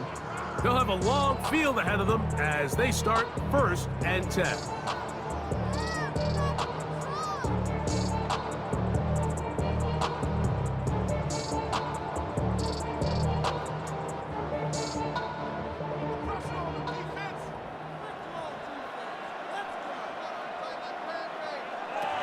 From the shotgun, it's Purdy. This one complete to Bourne. And he's going to be brought down up past the 20. 12 yards on the game. That's good for a quick first down. All right, this is a good start. Plays like these are definitely going to help as you work your way into scoring range. While you have to be wary of the clock and keep an eye on it, they should have plenty of time here to finish this drive. Now, a short one caught by Tonjes. And he's going to be out of bounds, but up past the 35. A couple of big plays to start this drive. How about 17 on this one? And now, after that catch, they've got a chance here late, Mike. They've got enough time to try to move this thing down. I think they can win the game on this possession. That's taken in by Jennings. This is one of those throws where you're hoping you do most of the damage after the catch, but give credit to the defense. Once that ball was caught, they were on him quickly, and there was nowhere for him to go after the catch. They'll come up for 2nd and 9. Purdy gonna put it up again. They'll be forced to just throw that one away. It's incomplete. This is one of those situations that plays directly into the hands of the defense because think, Mike, they know this offense has to be one-dimensional. This has to be a pass. So what do? They bring in extra defensive backs. They clog up the back end. And at the end of the day, there's just nowhere for the offense to go with the ball. On 3rd down, it's Purdy. That is incomplete. Here we go. They're down to what could be their final play. It's 4th down. A great pass rush is like a closer in baseball. When you bring them into the game, it's all but over. That's exactly the case here. It doesn't result necessarily in a sack, but it was the hit that altered the throw just enough to end that play before it started. Now or never, they'll throw on 4th down. They'll let them go downfield for Jennings. And that is incomplete. They had their chance. They took it there. Look, they're trailing late. Got to let it fly. This will wind up a turnover on down. And it all came down to that play. The offense finds themselves trailing, all out of their timeouts. The defense knew they were one stop away from ending this game, and they came up big when their team needed it. Rodgers will take a knee, and that should do it. So this one in the win column for the Steelers. They're able to get the job done in front of a hostile crowd as they come away with the victory.